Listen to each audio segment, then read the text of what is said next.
Do you want to play? Or are you too drunk? Oh, I mean, no, it's not that bad. It's just I don't know. I can't really You don't want to? It's okay. I can't bother to load it up everything. Yeah. I'm already on my PC and everything, so Yeah.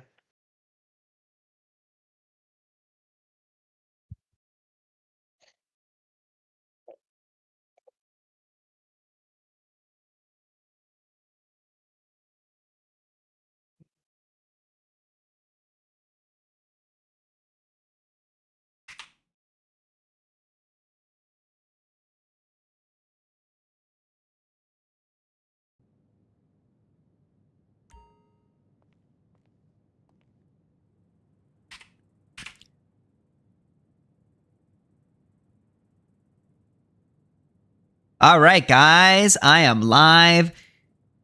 The name is KingSithis. We are here kicking some ass. Yep.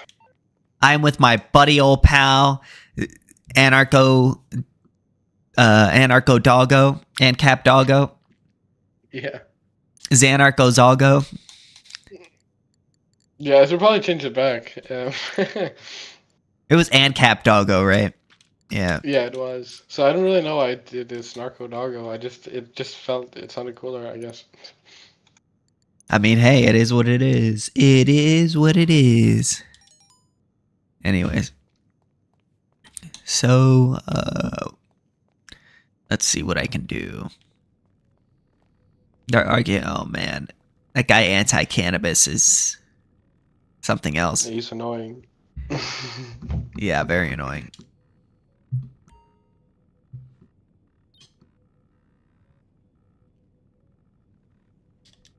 Oh, Lego's there. Yeah, fuck that guy. I'm never debating him ever. That guy's a waste of time.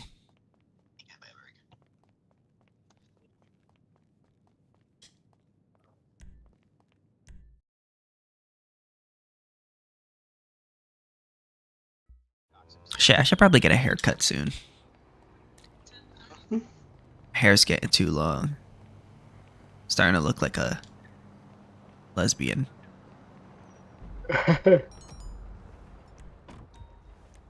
Let's see. Let's see. Service vehicles, acid lab. I woke up at 8 p.m. today, so this is gonna be an interesting night.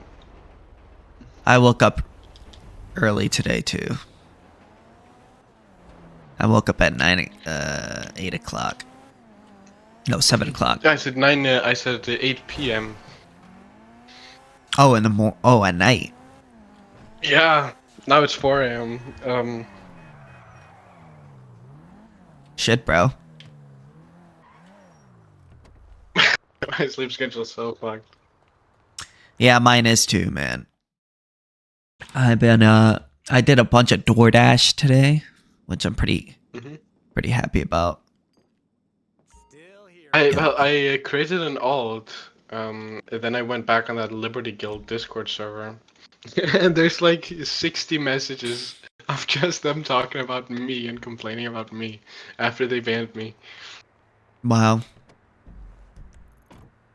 What about your Kinda funny. dirtbags?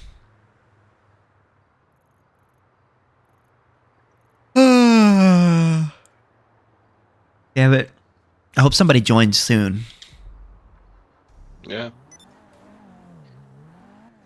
I need somebody to argue with. Yeah. All right, I have $1 million. I could probably buy a new new business, right? Hello.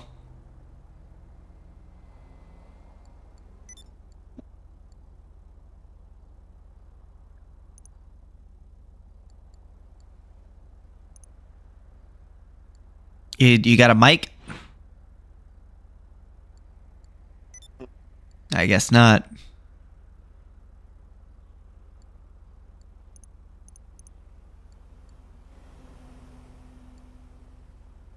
Hmm.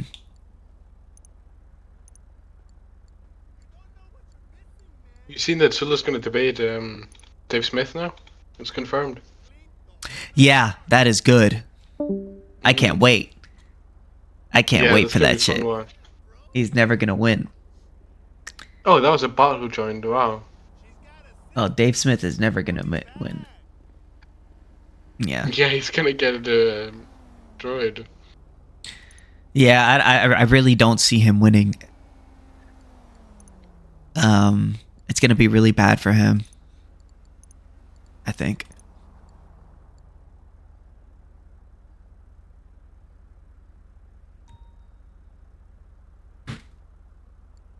Destroy Zulu's gonna completely just eviscerate that guy.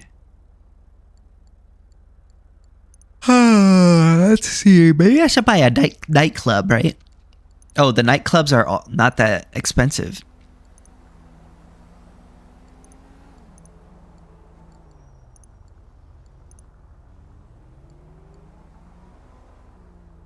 Maybe I should buy this nightclub.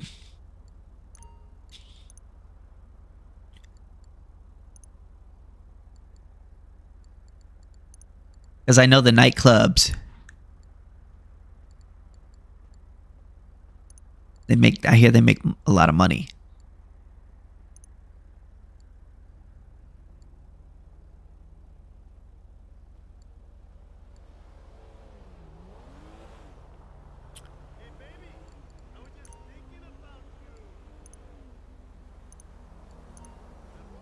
Yeah, nightclubs are good.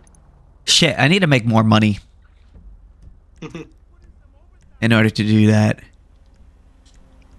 Alright, so I guess let's do the, I did start off doing the Dax quests, so... Not quests, but missions. Wrong kind of game.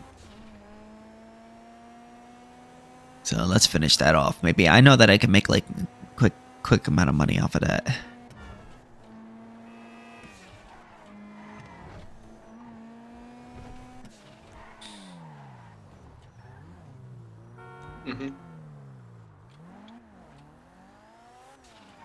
Why is somebody joining?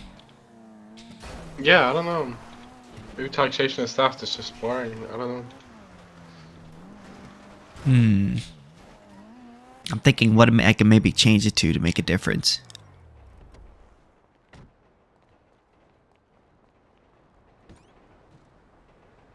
Oh, how about this? Welfare bad. Yeah.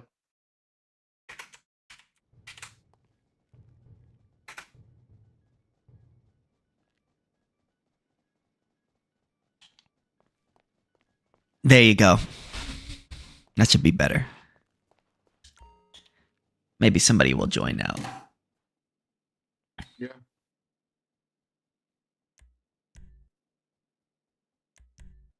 Probably. I don't know. I got this new phone charger. It's like a super fast charger. And it's like a 4-in-1 super fast charger. It's pretty epic. Nice. Good, because we got some business to attend to, friend. We're just waiting on Lab Rat, my personal physician. And here he comes. Lab Rat!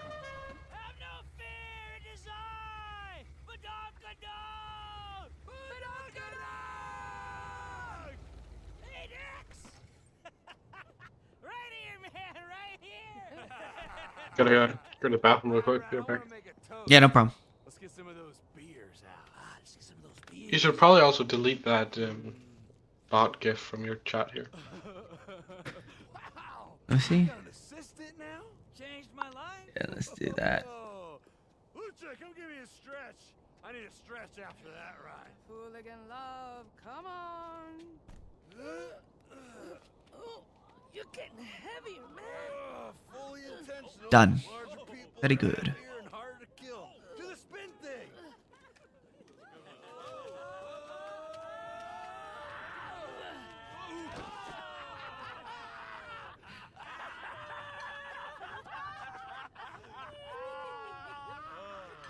We ready? All right, I want to propose a toast to the newest member of our troop. As soon as I saw you, I knew you were one of our kind of people. No fucks given, ready to dog reality into submission at a moment's notice. You helped us find this place. You helped us fight those biker fucks. And now, we're ready to party. Freshiest Metasaurus! Freshiest Metasaurus! Fresh Metasaurus. Perfection! Now listen here, you've been good to us, treated me like a brother. That's why we want you here, at the beginning. We're going into business, my friend. Hey, are you okay? I don't know. Looks like it's starting to kick in. Let's ask a professional. Lapis, radiosis, what's the diagnosis? Well, as your physician, I think I can safely say that I've never seen anybody take that much acid that fast. Oh shit! I took a bunch of acid. Clinical trial. Clinical trial. If you can still hear me, friend, we're going into the LSD business. I told you this was the ground floor.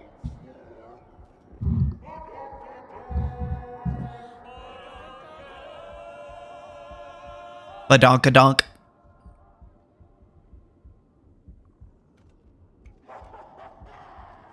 Don't get left behind.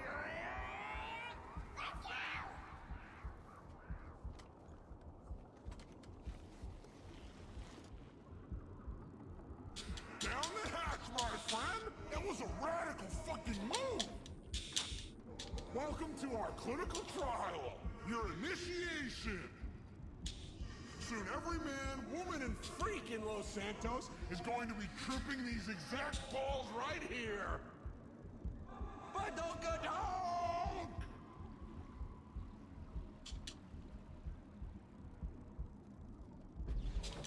Woo! Where the fuck did I go? Wait, am I in your head, Fresh Meat? I think I'm in your head. Looks like we're in this together, buddy. Head for the round gateway thing, and watch out for the trucks. Take it from me, they kinda hurt.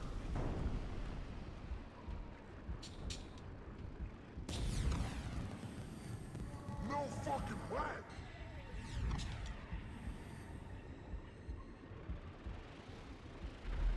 Wait. Are blimps actually just full of confetti? That makes so much sense.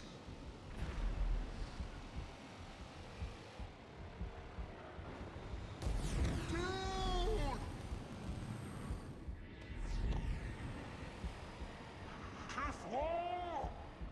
Shit, guys. Imagine if the Epsilon dudes were right all along. Now that'd be weird. Okay, it's a little early to say, but so far this is some pretty heady shit, Labratsky. I mean, for starters, I have no idea where my face begins. Hey, I got that too. That's a good sign, my friends. We're on a far-out trajectory. Rabbit hole! Get in the rabbit hole, Fresh Meat! Oh yeah! Alien time! Shotgun getting probed! Oh, and be careful of the beams. Trust me, I've been there.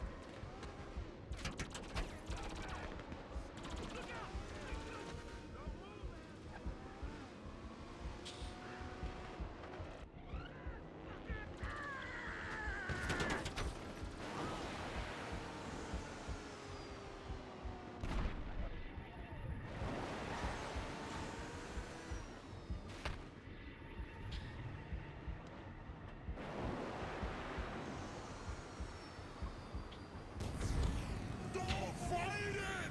Trust the tunnel! What's on the other side? Go into the light! Embrace the colors, my friend!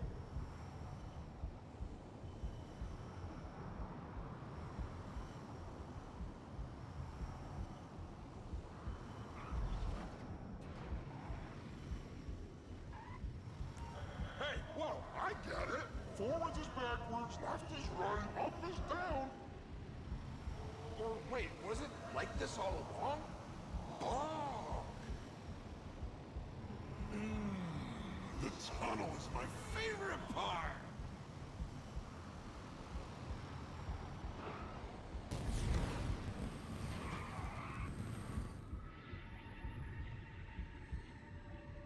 Some trippy ass shit, man.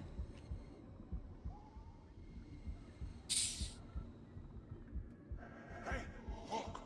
A rabbit! Kill the rabbit! We gotta kill the rabbit! Rabbit down!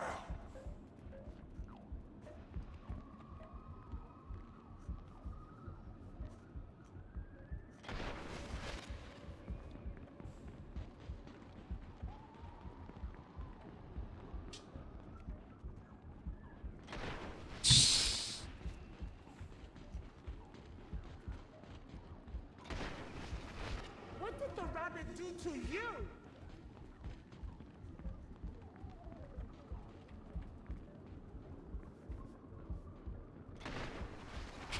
Oh, you hopped your last hop, little dude.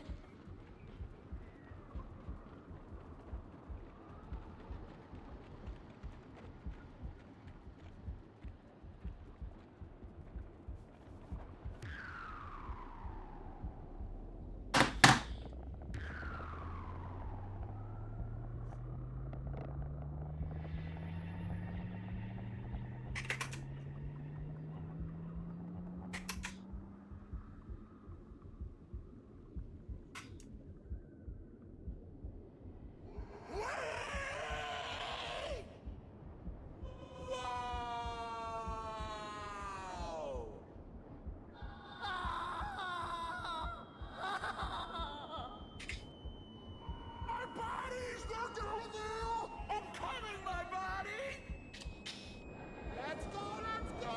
We're coming home!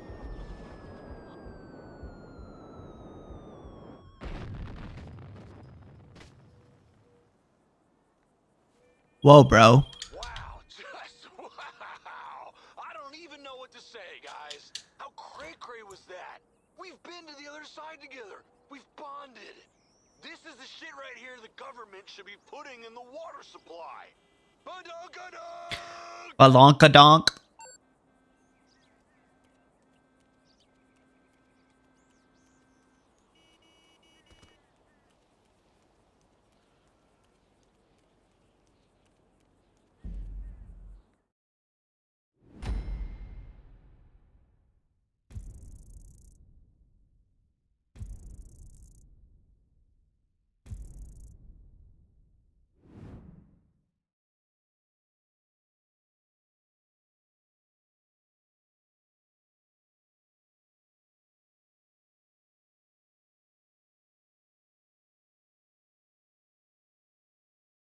Damn, man, it seems like nobody's really joining the room today.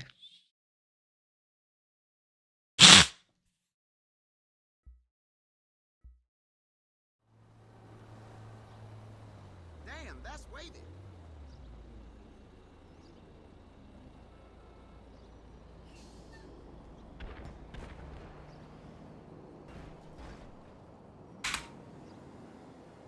Yeah, I heard that.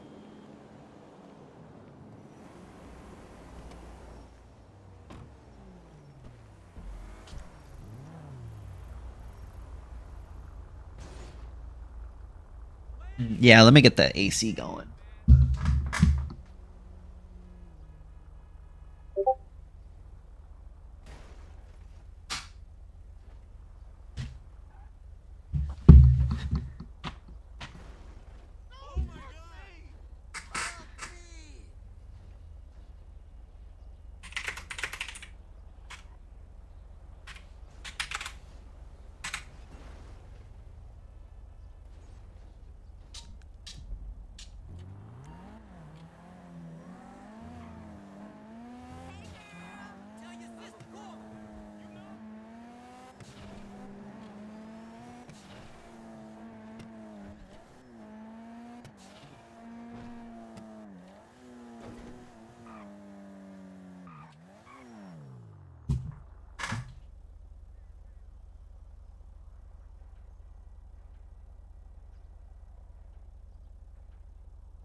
I'm back.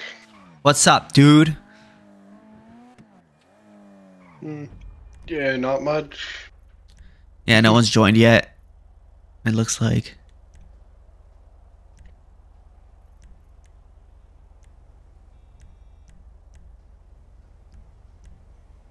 This kind of sucks.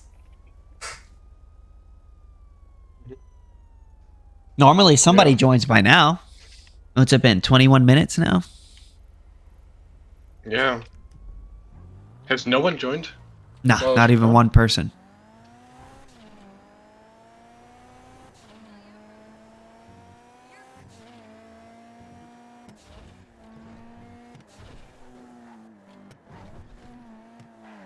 Kind of sucks, but it is what it is. I blame the state. Yeah, it's the state's fault. Yes.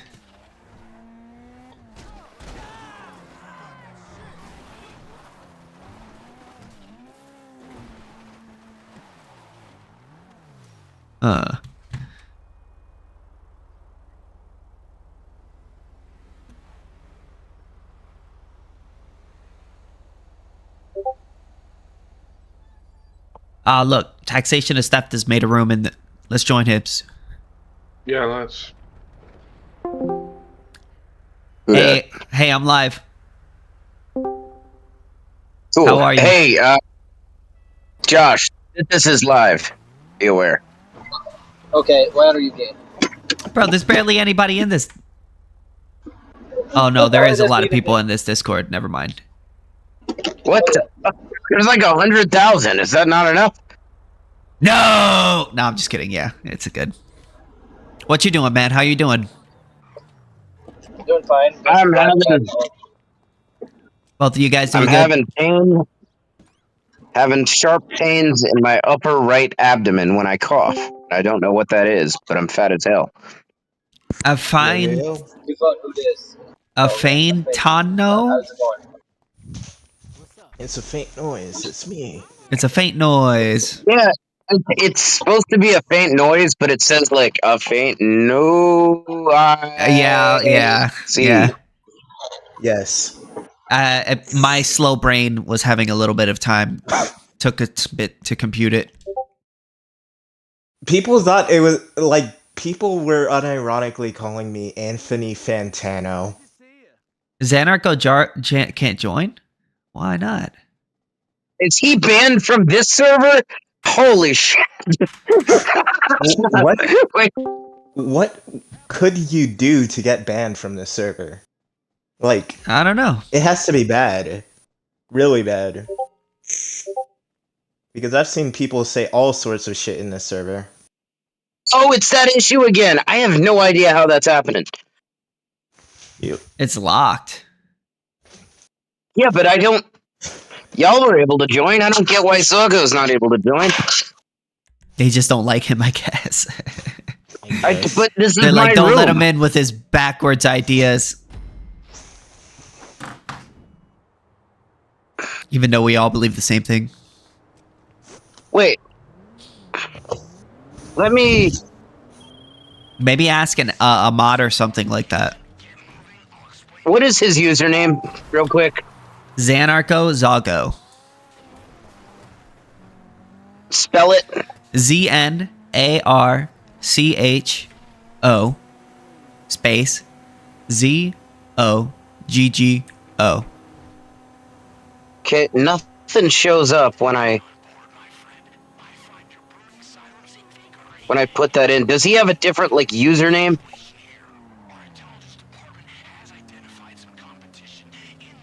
Ancap Doggo.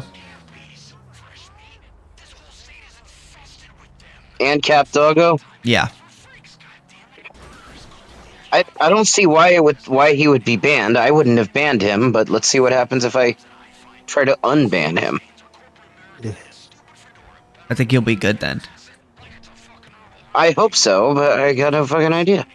Can't believe you banned him like that. What did he do to you? Damn. I fucking didn't. Are you mad Must that he... hate him. What is he like Belle Delphine a little bit more than you, and that's why? No, it says member does not seem to be banned. Cannot unban. he gets more pussy, and Tex is mad. Yes. He's jealous. This is just bizarre. Is it because he's underage? Wait. But I would never turn, like, no minors on. No, he's not underage. I don't think so. At least I don't think he is. Never bring an underage person to an Ancap server. Yeah, that's always a recipe for What? disaster. Yeah, we welcome- already saw what happened with welcome the young Stratino. So, I I welcome mean, the young people. I want to get young people thinking along ANCAP lines. true, but like, Unfortunately, you need to have a young ANCAP do that themselves because it's just you do not want to overlap the seats because it creates a pool of people who want to then grow said people. Like it's the same shit of like you just don't want to have children and adults in the same place because like What? pedos will always see it as a easy way to get access to children. Dude, pedos are like 0.0001% of the population, probably less. I'm not basing life decisions around their existence. I do. I stay awake from kids. Agree. So it's better to make sure, and yeah, it's just you just don't know who's gonna end up doing some shit. But you again, yeah, I agree with you too. yeah, I think I know I'm not. unfortunately- Wait a minute. I know I'm not a pedophile, so I see no reason for me to not talk to a kid. Yeah, absolutely. But what I've seen personally is that the stereotype of libertarians kind of being weird is kind of true. I've saw it a lot in ANCAP communities. In That's fact, going to be true. Any deviant, any ideologically deviant community, meaning No. sharply I get that. diverging from the mainstream, is going to be full of people that are weird. That's going to be true of communists. It's going to be true of Nazis. It's going to be true of fucking like religious wackadoodles of all flavors. Yeah, no, absolutely. I actually came to the same conclusion. It's just that niche communities tend to have more weirdos, if that makes sense. It's not just niched. It's being sharply divergent from mainstream acceptable It's opinion. not my fault. Any She kind of told me she was anarchist, 18. for instance, this will be true of. But also the exact opposite. Also, like, hardcore ultra-authoritarians, you know. And then also, Jake, it's also the fact that we all know the truth. The one thing that gravitates them towards our circles is because they think that you get what I'm getting at. Like, the arguments around specific thing that I don't want to talk about, but because it's live. Yeah. And we are live on the internet. I know. He knows. Us Ancaps are not what they say we are. It's all bullshit. We're good better. People. Yes. We are number one. Yeah. I think I might be dying. What the fuck is this shit? I keep coughing and just like sharp pain in my right abdomen. Do you have upper abdomen, just health below insurance? the tit. Just Moniker.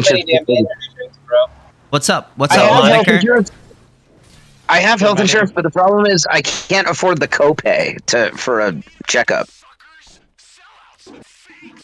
How many energy drinks you been drinking a day? I haven't been. I've totally cut off energy drinks ever since my blood pressure's been through the roof. How many Hey, we got a new guy in the room. A potential stater tot. Hey! How much alcohol have you been? What do you think about taxes? We should retributively rape this guy. Whoa, chill, Yeah, that's how chill. much alcohol I drink. The answer is I don't really drink. It's very rare for me to drink. I used to drink like 9. I used to drink like 9 to 18 shots of vodka a day, vodka or Everclear. Bro. Damn. And what about lately, a Loker? I mean, I've had those sometimes. They're just not the most cost-efficient way to get drunk. If I drink booze, I'm trying to get drunk. and I want to do it efficiently. I don't want to have to sit and drink 20 of something. Alcohol is super mid, low key. Yeah, but it's good if you don't have any other option. Like at this point, I only really do it if I don't have anything else. It's better than weed. Not really. I'm talking about Not the at all. effects. No, Weed is no. way more Boring. accessible, I want to though. talk about taxes. Yeah, taxation is good. No, it's not. Drugs are fun. It is good. It's bad. It's Taxes. only good. How It's only should the good if government you're. make- It's Well, only why is good it if you're good? part of like the very limited pool of elites that have a net benefit from taxation, like fucking military industrial complex tycoons or prison profiteers and so on. No, Just everyday disregarding them. Disregard them. How do you expect the government to help the society without taxation? I don't. We don't Governments want don't help. Governments don't help society categorically. Literally not at all. We don't want a government. I mean, protection, I believe people or communities should pay for them voluntarily. That's Absolutely. Yes, agreed, That's but that's vague. People are going to hear that and think that means like some everybody chips in socialist ass. No, no, no, They're gonna no. think it's communism. I'm thinking about either you just pay for your own protection and other stuff, or as a whole community, or as a covenant community, mutual aid society, whatever pays for the Or service. insurance. Mm-hmm. Insurance, yeah. Insurance is the cleanest model of it. There's several Because ways to insurance do it. doesn't. And I actually have whoops. I have an article showing that governments waste more money. All because of the ACP. You're cutting out a lot. Yeah, you're cutting out. You gotta stop being broke and get a, Sorry for talking over you. I just decided to because you were doing that. You weren't talking. We couldn't hear you. Oh, fuck out. All I Not said you. is I Yes. have an article that shows Not you, that him. Government wastes more money. Not you, him. I was talking about tax. Than, Is my audio any? Yeah, it's kind of better. Okay, Yeah, what I was bro. gonna say is that in a modern world, if we had a free society, any provider of protection that is not an insurance company, for the most part, will be outcompeted by those that are insurance companies, because in a unique position. You're cutting out again. Where are you? Are you in a You're proving- desert or something? Oh, bro. I'm at home. I'm at home. I have bad connection at my home. There's nothing I can do about it. Go somewhere where there's good connection. I can't. Well, I'm not driving. I'm not going to leave my house for the Discord call. Go outside and use the satellite internet. Yeah. I don't have that. Well, too bad. I guess you're not fit to debate on Discord servers. Can you hear me? Am I clear? Now. Yes. I was trying to say Go ahead. a company that just. Well, Oh, the he guy left now. Yeah, because your situation, bro. You're so terrible. You Tell scared your him mom away. to Here, upgrade the internet. Yeah, you gotta call your mom and tell her to upgrade your internet, bro. I'm just gonna ping him in. My mom is. the My mom won't article. pay for shit for me. What the fuck? On the rare occasions that I've asked my mom for help, she essentially tells me to go fuck myself. Well, I guess you're shit out of luck. Actually, she's got like a fucking Machiavellian narcissist way of doing it, where, first of all, she pretends that she helps me all the time, which is not fucking true. And then she will, like, create a bunch of impossible hoops for me to jump through. And then even when I do it, like, she still won't help. She'll pretend I didn't, or she'll say that's not what she said. Like, she'll obfuscate with fucking deceptive language and You shit. should unionize. Maybe you should unionize. Basically, if I don't ask my mom for help, I won't get help. And if I do ask my mom for help, I won't get help, but I will have a whole bunch of hassle trying to get help. Might as well just, not even try. I love debating Ancaps so much. It's so fun.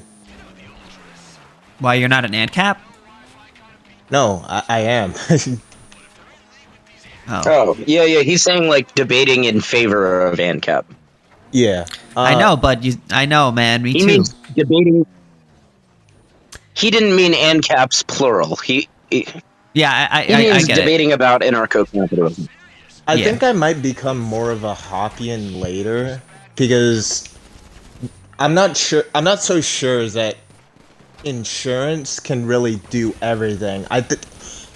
And also like Do you roads realize and that? stuff. Wait a minute, dude. Hans Hermann Hoppe himself, in his book *The Private Production of Defense*, he was the one that convinced me of just quite the role that insurance companies are likely to play. Yeah, I'm just Hoppe, saying that.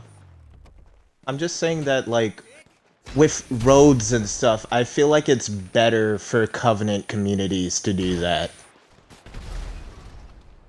I mean, and that many way you roads, can have the mall idea, you know? It actually that makes works sense with. there. It makes more. Wait a minute. That works for a neighborhood. That doesn't work for like the equivalent of an interstate or something. No, I'm saying like you have a whole property that's kind of like, and there's actually someone who can control that. There's not like conflicting interests with like roads and shit. Right. I build a road and it's my property. Yeah, you build a road, but what But if Covenant communities road? Covenant communities are generally talking about like a neighborhood or something, where a developer, as a condition of sale of the properties involved, the developer, requires agreement to an HOA or something of similar nature. Okay. It can also be done like Covenant communities can also be done not by just a single owner, but kind of like a system of contracts, if that makes sense. Yes, that's possible, but much harder because it requires unanimous consent, and that's much harder to get if if you didn't have one guy that built them all, and then only sells the property on condition of agreement. Yeah, so I guess you need a Covenant community that's basically a monarchy. I think monarchy is based because of Hoppe. I'm not saying you need one. Like, personally, I would rather not live in one. I went well out of my way when I bought my house. I made a point of buying one that's not part of an HOA because I didn't want to live in an HOA myself. A lot of people don't. Fair. So I guess this is a stupid question because this is like literally the first question you get as an ANCAP, but like, who's gonna build the roads? How do you handle roads? Because not just because I know you can just build a road and companies can do that and companies have the money to do that, but there's like who's gonna build the roads? Who's gonna build the roads? What do you mean? The road builders, obviously. The incentive to build a road is to charge people to use it. So if you think that a road going a certain place is going to get a certain number of wheels on it, no. I get that argument. The fuck out of them. I get that argument. Bro. Absolutely. I'm talking more about conflicting interests. I would like to point out I'm inclined to believe that the people you're charging are not the people who are driving on the road.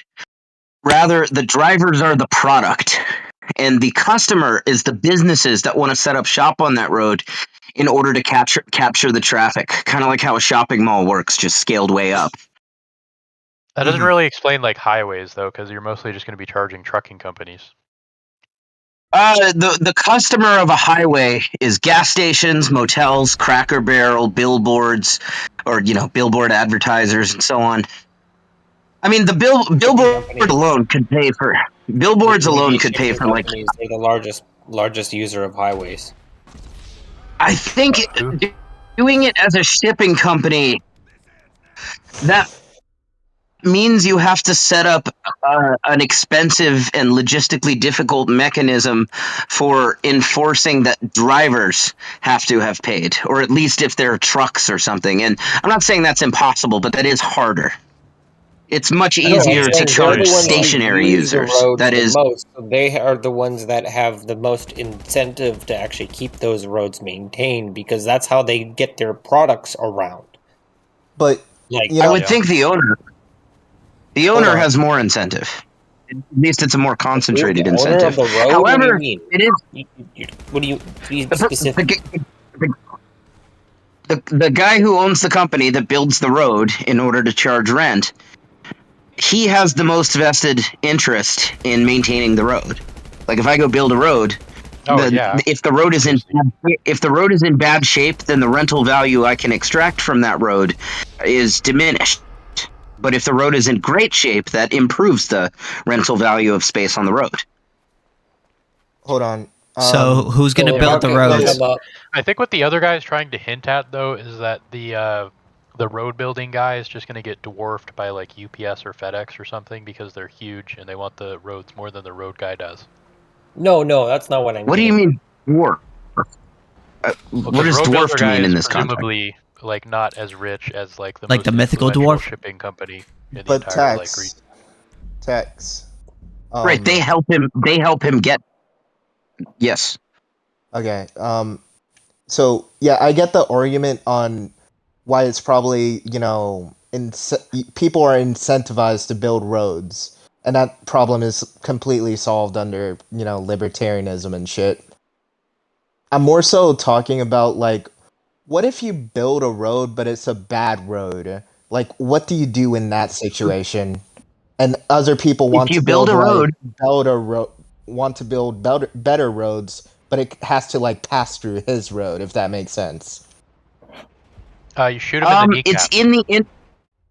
It's basically in the interest of every road owner to facilitate connection with road owners that want to intersect.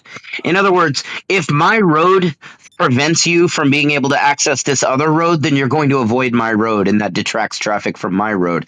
Probably a violation of my contracts with my tenants. So it's in the interest of every road owner to connect their road with all the surrounding roads. Do you have any happens when he betrays his own interest? I am writing a book on this, but no, I'm not aware of any articles that I'm satisfied with about this. What happens the when issue you have is a that slumlord equivalent on the roads? What does that mean, though? If you they build a make enough road, money because they know that this traffic is going to happen because they have a crossing that no one else can get. So they're like, "Fuck you, peasants! I'm gonna like maintain it to the minimum standard, and you're just gonna pay me what you're gonna pay me because there's no other choice." That's the state. I'm not saying that that's impossible, but it's still he stands to make more money if the road is nice, if it's high property. Everybody wants their own property value to be maximal.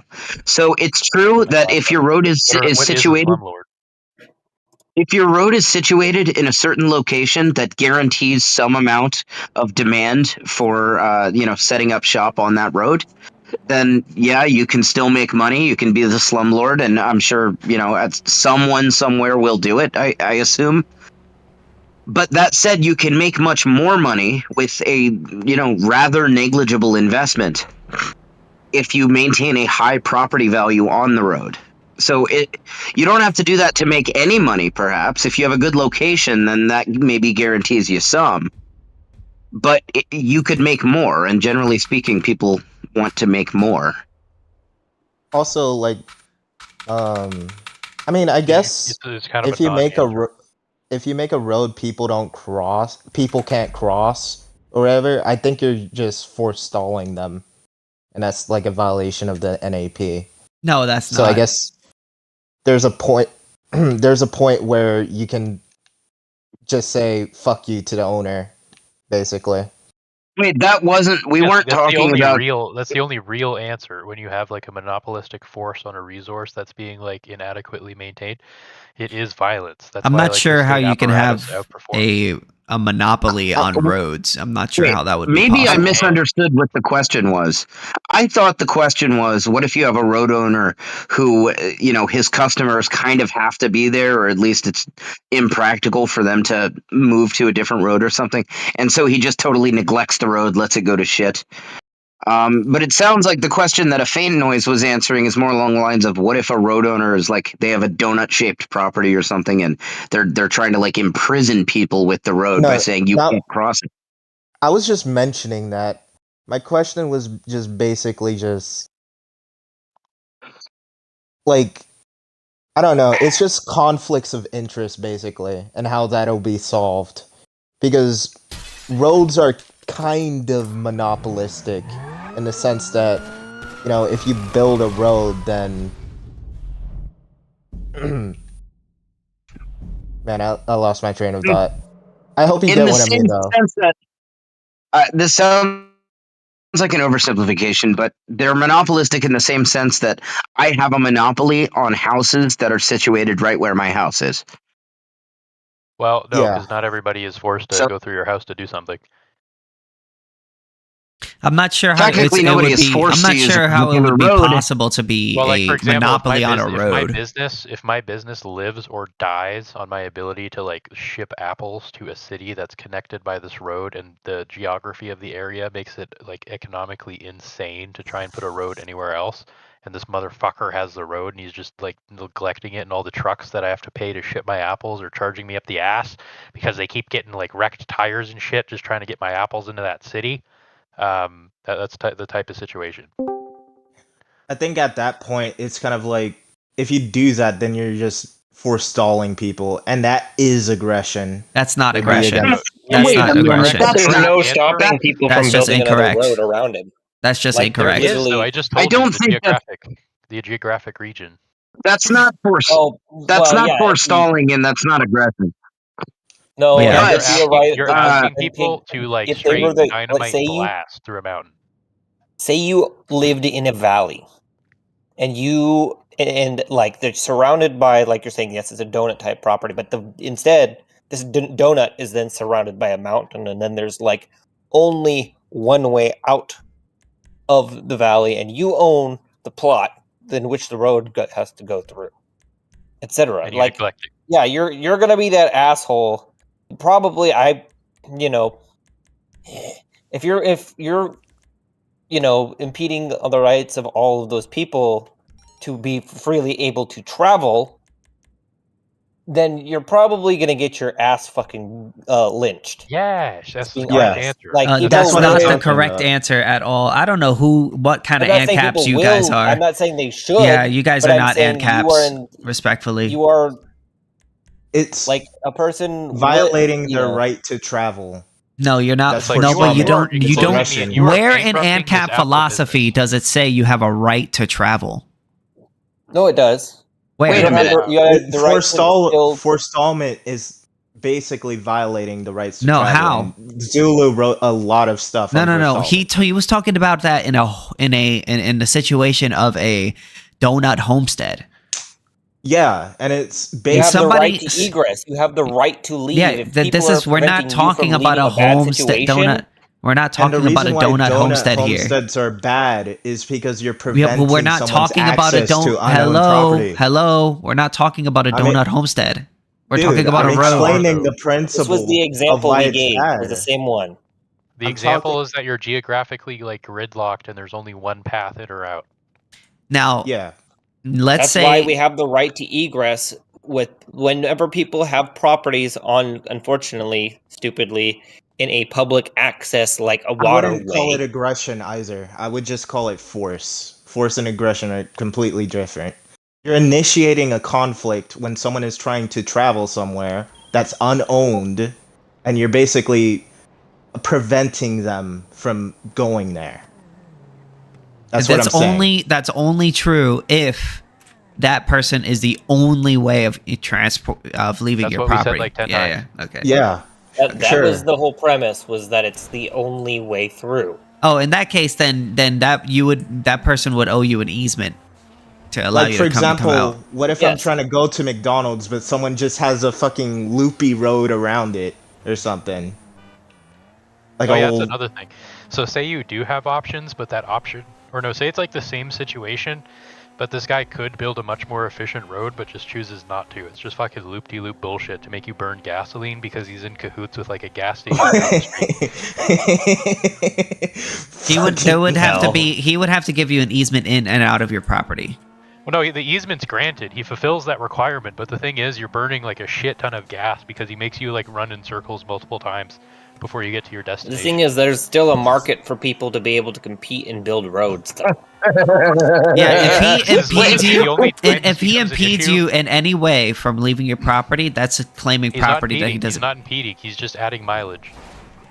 What do you mean Because adding again, you're still on the mileage? premise that there's like a monopoly on who gets to build the roads. Like if you Okay, if maybe in this you one really build a road- situation, but in 99% of the times, it's impossible to have a monopoly on roads because we live in a grand we're world. doing edge cases to like test fucking fortuity or whatever. I mean, assuming that the person is allowing there to be an easement and they're not violating their rights in any way, but It's just I can't increased imagine. mileage. Yeah, I can't imagine that ever being possible. Okay, I definitely pity the people that I make go on long roads. I'm literally answering. I answered your premise. I said yes. You answered my question by saying that would never happen. I didn't. I said after I said yes. I yes, said well, yeah, beating but that your would ass? probably never happen. You know, I could. I mean, there's, that would probably never happen. That's fine and all, but like, are we gonna beat these people's asses or what? well, he would owe you an. for what? I mean, for what? What rights has he? The only No, way. I'm saying someone might. It not would us. depend on the I only wouldn't. way. The only way in which you would have the right to beat someone's ass is if they violated your rights in some way to entail enough to warrant that beating. Like if they were consistently doing it and like blocking your path to consistently leave, then and they were basically entrapping you. But this then is a nuisance. yeah, Wait, you does had every the right to scenario- forcibly defend yourself to right to like because they're like basically you have no means by which to trap like. No, Wait, what the but issue Josh, is this is what a the new issue is situation. if somebody encloses you in your property, they're claiming property that doesn't belong to them. It's like Yeah, if this somebody is a put a new trap situation over that your we already head. agreed. We already agreed on that. So this Yeah. is a new situation. Nobody. that- oh my It's God, not why? that someone's trapping you. No one's trapping you. It's just that you can cross their road and shit. They just make or you can even drive on it like parallel, like on it. However, their road is just fucking shitty as fuck. Like it's the one road out of town, and it's shitty as fuck. It's all bumpy, full of potholes, and plus, earlier it was like he's in cahoots with the gas company, so like he's made the road the least direct possible. Like it's fucking just looped and waves and fucking. Well, I would say in that situation, fundamentally, if you want to drive on somebody else's road, then as long as they're not violating your rights by building that road, then I mean it's up to you to make that choice. To Yeah, no drive rights on are that being road. violated. They're just fucking everybody over. Well, you have the right to fuck people There are over. many scenarios. There are many scenarios one could construct and come.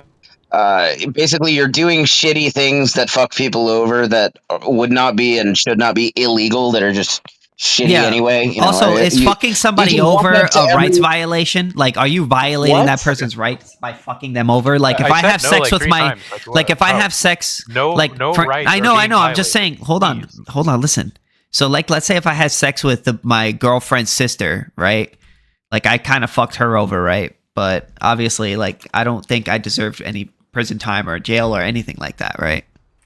But do you think like it would be unreasonable for her to beat your ass if she could? Absolutely, it would be. Yes. Because she Depends on doesn't what have you mean by she doesn't have the right to beat my ass. Absolutely not. I feel like that's a well, not right to beat your ass, but like, do you see that coming? I could understand why she did it, but does she have the right? No. She beat. All right. Yeah. Yeah, I don't know. I like asking these kinds of questions, not to like say that Ancapism or whatever is non-viable, but more or less just to see like how in touch with the human condition it is, because humanity is the type of species to go to war over not being able to like fish in a certain section of ocean. So like when you have somebody who's like doing shit like this, you know, like obviously that's going to cause some kind of like minor conflict. I can't imagine something like that happening in the real world. Have you ever heard of the Magna Carta? No.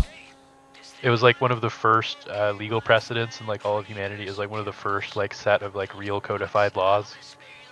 Like every Well, time, the like thing- every The law Magna school teaches Carta? about the Magna Carta. Yeah, it was basically like the nutshell explanation is a bunch of people wanted to fish in a certain area and other people were fucking with their ability to do so. And so But like thus privatize it, sparked a conflict. and then whoever owns it gets to use it. Wait, it was privatized. It was owned by the gentry. Well, if it was owned by It was them, and then somebody did somebody privatization stole was it from the them? issue. Did somebody violate their rights in any way? I mean, were No, they like, violating legally- anyone's rights? No, legally speaking, the gentry had full access to the fishing Wait. waters, and it was the peasantry that were suffering as a result. Wait, Krogo. Well, if you were own they a pond, preventing their ability to fish? Yes. I think that would be aggression. what? Right, Not and if so you it own the caused- pond. it Not if you sparked- own the pond. It wasn't a pond; it was ocean. But yeah, like it sparked a Wait, conflict. ocean? I mean, you can't own. I'm not an sure how you can ocean own an either. ocean. Yeah. That would be impossible. If you're can. if you're In theory, you preventing could. someone, How could you if own you're an ocean? Because if you you're say that you own preventing- it, and then you start killing people who disagree with you. So doesn't if I mean you say own I it. own the moon and then shoot every person that says you don't own it, does that then make it mine now? Well, that's my scenario. According to the Magna Carta and the feudalism era or whatever, yes. That's gay. Yeah, they're wrong. Yeah, that's I know yeah. it's gay. That's That's why not it how sparked we a war. But we don't But believe in the Krogo- Magna. We don't believe in the Magna Carta. We believe in the non-aggression principle. What are you going to Yeah, do but about it when you're non-aggression- dead? But the non-aggression principle doesn't really Irrelevant. adequately, I guess, deal with situations like this because you're just going to end up with. Well, who's the peasants who property are being owner? The property owner were the lords. Like I've told you this 3 times. How, Why no, do they why weren't. do You can't own an ocean. How can you own an ocean? They said that they did, and Because they fucking they'll Just killed because you you, over whoa, it, just because man. I say I own something doesn't make me the owner. I Okay, guess- so like. so if I say I every own king, you, every I queen, own you every now? empire that's ever existed, not real. There's a They bunch were of fucking violating criminals. people's. They were claiming So what property that makes didn't someone belong own to them. They're not anything? real. What makes someone own anything? It's not. Someone's It's not that they're not real. understanding- Like It's I get that you're saying they're not legitimate. unjustified. Yeah, you're Someone's saying not they're under- Legitimate Yeah, by I'm saying- whom? You're saying they're the illegitimate. non-aggression you're saying they're principle. not justified. You have your own like moral philosophy. I get it, but that really doesn't like change the status quo of like if a lord or king says he owns this piece of ocean and you go fish in it and he kills you for it if you do anyway, and then you decide that you want to start like a civil war that like fucks your entire country up. Like that's kind of an issue, and so that was like the whole reason that the Magna Carta was created, and it's the basis of all modern law. Well, hold on. You could say, you could say all day that it's wrong to rape, but if somebody rapes you, they're gonna rape you. Well, if somebody rapes me, it's still wrong to rape me. Just because someone has the ability to rape me doesn't make it okay. Yeah, so like, what are you gonna do about it though? It's about the logistics and handling of. What that I'm issue. gonna do So about it is irrelevant to whether or That's not it's right or completely wrong. di- Yeah, like That's whether a- or not if it's you're right or wrong is question. irrelevant. If It's a I Magna say Carta. it's wrong to rape somebody, regardless of whether I have the Magna Carta was wait, the listen. logistical What makes solution it to a Hold wrong? on, listen. If I say that it's wrong to rape somebody, just because somebody has the might to rape me, does that then make it okay now? No. Yeah. but Sithis. Okay, so then you don't believe that mechanism to either. stop it. This So sounds God. like, Sithis, oh my dad Sithis, is I'm going to raping rape me. you. What are you gonna do about it? You're going to rape then? me? That's the thing. It's- He made it wrong. He made it. The mechanism. So you don't actually Yeah, believe that, because if you believe So that, the difference between my worldview and yours is like you'll sit there and say that rape is wrong, but when I say rape is wrong, I don't just like hold that as an emotion. I need to codify it as like a law and then make up. okay, so if the consequences law for said it what was will okay to happen. we rape, that have- would make it okay from your perspective. Yeah, so do you just want us to answer? Wait, like, I want to answer what- that what question. I are we want to gonna answer do? that. Wait, let him answer that. I just asked him a question. So if the law Okay. said it I was, didn't hear your question. so if the law said it's okay to rape, that makes it okay now. No, I'd have to make a counter law and start an insurgency. Yeah, but let's say you lose. Now that it makes it okay now. Well, if I lose, I'm dead. So it makes it okay Right. now. It's not No. happening. No. Okay, so Yeah, then If I was so willing then to you're die not. for something, So you don't clearly care I about the think it's law. okay. So then you don't care So about the law. Krogo, can I ask What? you a question? You're You don't- asking his perspective.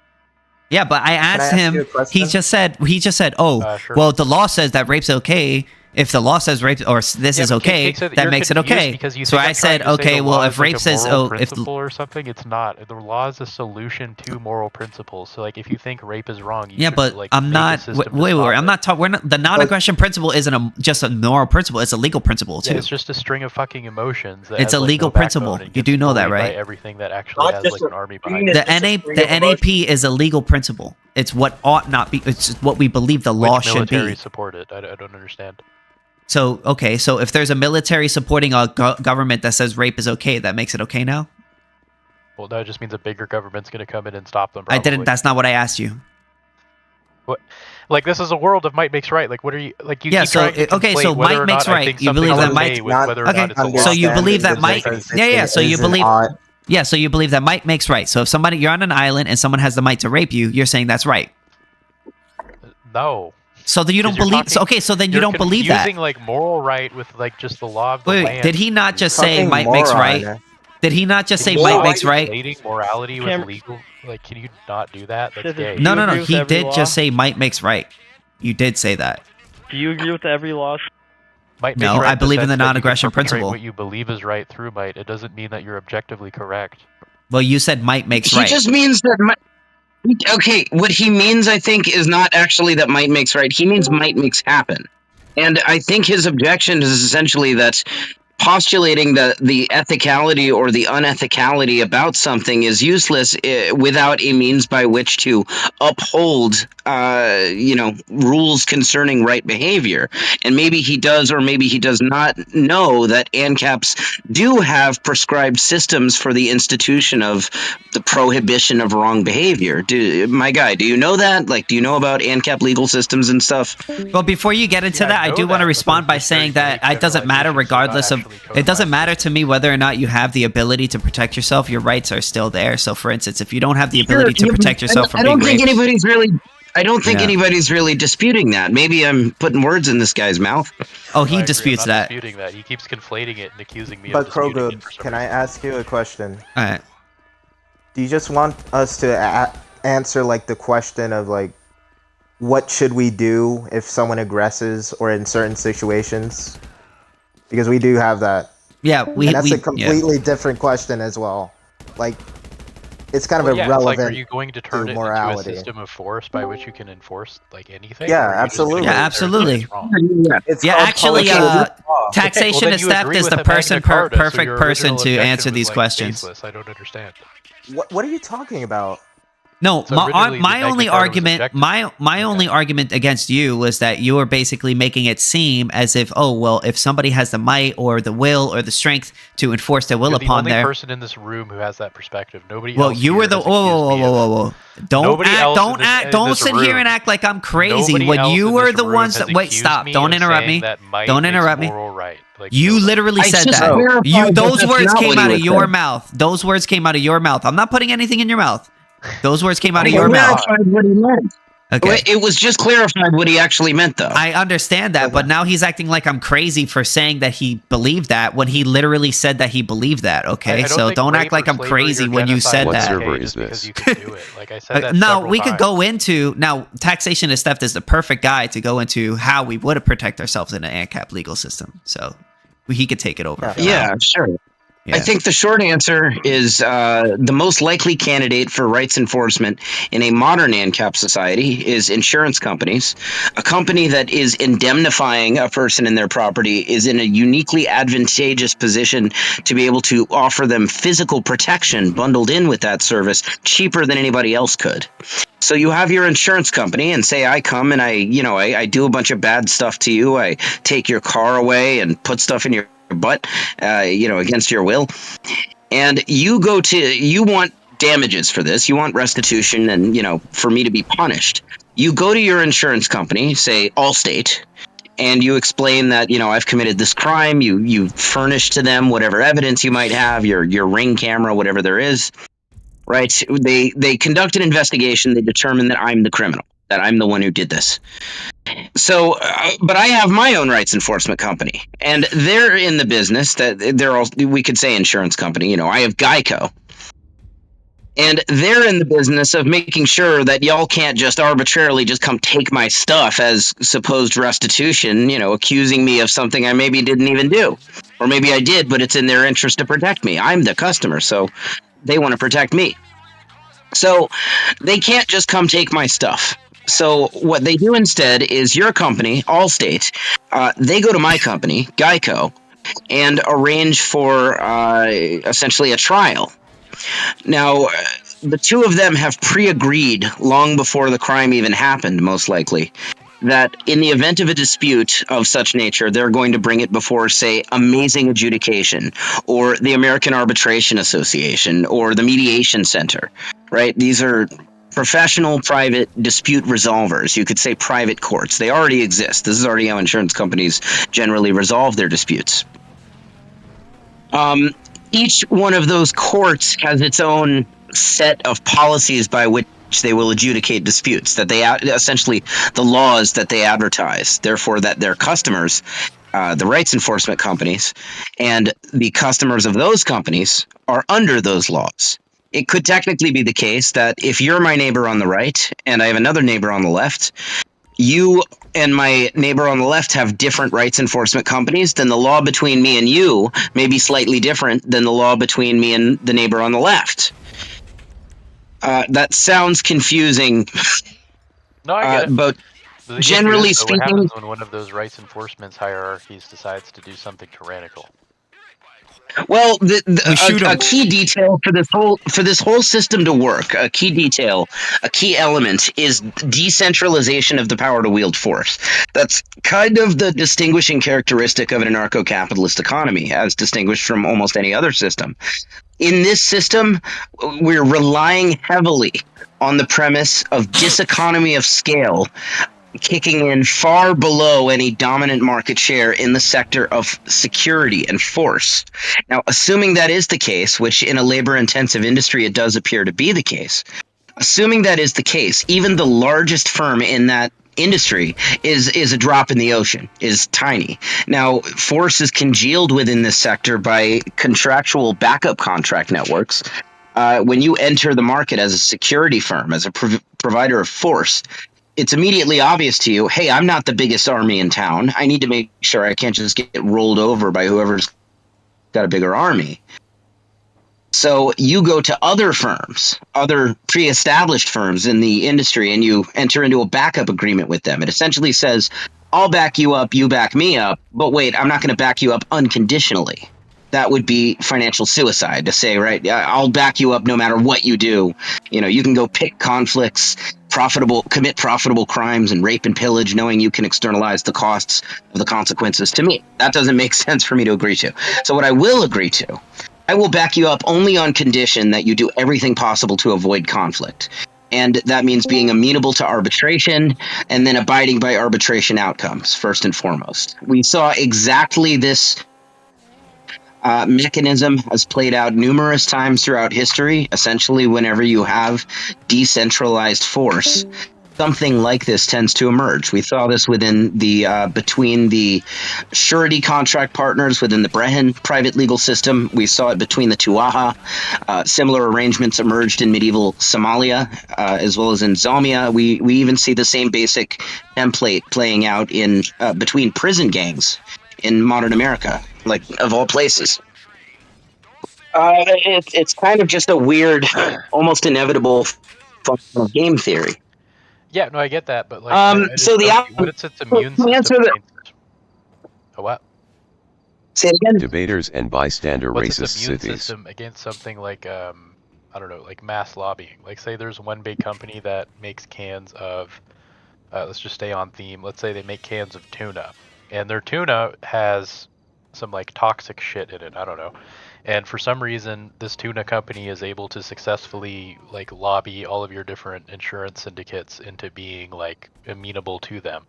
But the tuna company is smart enough to only engage in acts of tyranny that only mildly fuck with people without actually going like full blown, you know, everybody gets leukemia or something. And they do this by putting their like tuna product to literally every conceivable product until there's like nowhere else to turn. Like you almost can't escape the tuna influence. Like what's the immune system there? Like how do you stop that from happening? The strongest answer I have for that is decentralization, both of the insurance markets and of the arbitration markets, and the fact that you have individual consumer consent. The fact that I'm not bound to this insurance company, have geographic, jurisdiction that if I live there, I have to I have to use that company. Rather, there are choose from. If a product as common as tuna is generally being poisoned or something like that, never mind the fact that people would be free to compete in the tuna sector as well, just ignoring that and suspending it for a moment. If this rights enforcement company is, totally abandoning its customers, when it comes to tuna-related, poisoning disputes, then if I'm a consumer of tuna, which I'm not really, but if I'm a consumer of tuna, it would be in my interest then to seek the services of a company that, will do a better job for me. Now, for the tuna provider, for the toxic tuna provider, almost certainly, for them to bribe every company in the market to make sure that, they'll never get pursued for damages when it comes to tuna poisoning, then I think that would be a hell of a lot more expensive than just making their tuna non-toxic. Plus, the bribe would have to be very high because the insurers, they have to pay out claims on this shit, which means that all of the healthcare involved in, helping me deal with the poison, or if I'm dead, then, taking care of my family after I'm dead, that cost has to be borne by the insurer. In which case, bribing them to ignore it, even with one company, that would be very expensive, especially a big one. Never mind every company. So, meanwhile, selling tuna that isn't poisonous is not. I don't think it's that much more expensive than selling tuna that is poisonous. So, I'm not going to say that the scenario is on its face theoretically impossible. I find it highly implausible and unlikely. Yeah, no, it is. Tuna was like a shitty example, but something more realistic would be like plastic. But yeah, like, is there an immune system against it other than like the system is just so robust that this would never happen? The strongest immune system that anarcho-capitalism has to corruption in general is, I realize I'm being redundant here, but consumer choice and vast competition, decentralization of markets. And we generally find, and I do argue extensively in my book, that anarcho-capitalism would produce the most decentralized possible markets. Does intellectual that doesn't mean every... No. Probably not. If you're asking from a standpoint of libertarian theory, then generally the consensus is no, there's no intellectual property. If you're asking just practically speaking, is it likely to emerge in an anarcho-capitalist legal system, which is not the same question as whether or not it's libertarian, I don't think it's likely. Because basically, a firm over here... okay, if the firm A and firm B have a dispute about this guy using a product that, a customer of firm A invented, then other firms that are not party to the conflict, they don't share the interest. You know what? David Friedman actually explained this a lot better than I am. We don't. I mean, we generally, from the libertarian theory, we don't support the interest in being able to copy shit. I think the interest in being able to copy shit, generally speaking, will be much larger than the interest in inhibiting others from copying your shit. That's not true of regular theft. I don't think that's true of regular theft or rape or murder and so on. But if we're talking about selling a generic drug, I definitely think that it's most likely, or as David Friedman put it, that you'll probably have below whatever is the optimal amount of intellectual property, which may be 0. But whatever is the optimal amount, it'll probably produce less than that. And I'm in the camp that says the optimal amount is 0. I don't want there to be any intellectual property personally. But I realize that an anarcho-capitalist legal system doesn't automatically guarantee the law will always be what it to be. There have been some historical precedents from historical stateless legal systems where they produce laws that I don't like, that were not libertarian. Prisoner's dilemma. They've been the most libertarian legal systems I've ever heard of, but that doesn't mean they've been perfectly libertarian. You could get exiled for witchcraft in Zomia, and they had legal enslavement of Nordic people in the Brehen system. So taxation, can I ask you something real quick? My chat is wanting to ask you what you think about the prisoner's dilemma. You ever heard of that? What about it? Well, I don't know. I guess they The believe prisoner's dilemma. Okay, correct me if I'm wrong. Here's the prisoner's dilemma. I've kind of almost been in this situation. I've had 13 criminal charges. The prisoner's dilemma is this. Person A and person B both get arrested. They committed a crime together. They robbed a store or something. Person A and person B get arrested. And the police tell each of them that if you snitch on your co-defendant and, confess for yourself and snitch on your co-defendant, then you're going to get a much lighter sentence. You're going to get, most of the time off or half the time off or something.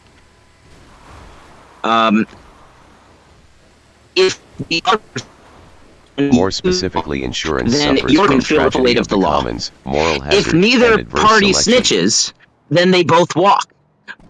And if both parties snitch, then they both feel the full weight of the law, or at least they get in legal trouble. They're going to jail. The interest of both of them is for neither one to snitch. Is for both to not snitch. However, each prisoner doesn't have knowledge or control of what the other one does. So this basically boils down to a question of trust. Do you trust that your co-defendant is going to be reasonable enough to, concur with you that neither one of you snitch? Snitches get stitches. I don't know what the question is, though. I mean, it was just, what do I think about the prisoner's dilemma? All I did was explain what it is. Tragedy of the commons is a specific instance So of the basically, prisoner's dilemma not I'm only talking does about. game theory say insurance is unstable because adverse selection, but insurance is also unstable because it is a prisoner's dilemma.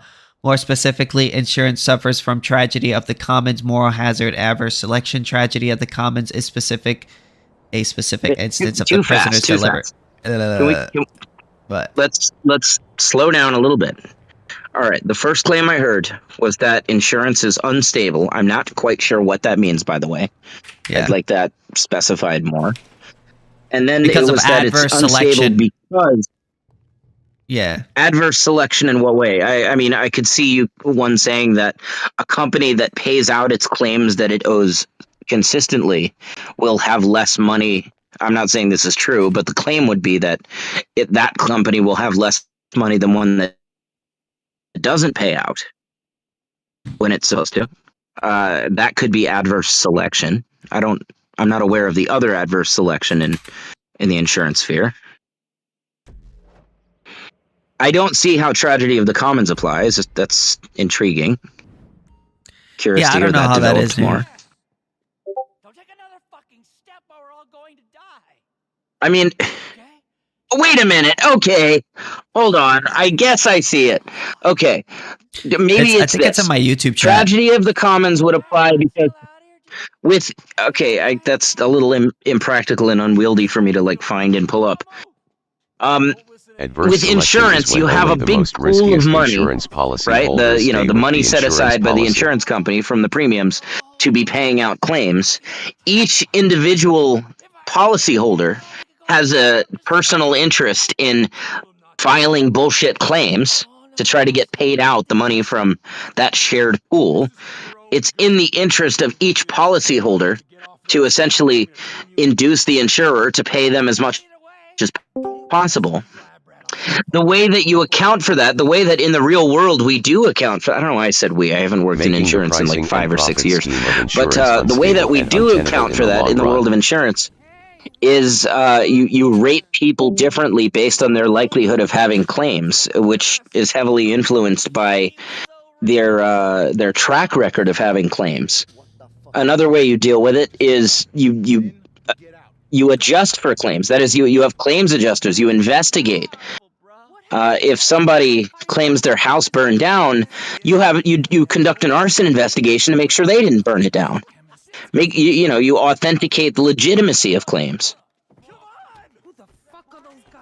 So between that and then rating, discriminatorily, and in many cases just outright denying people coverage, saying we won't be your insurance company because you've got five 5 suspicious house fire claims in your history. Insurance is a risk or something. transfer.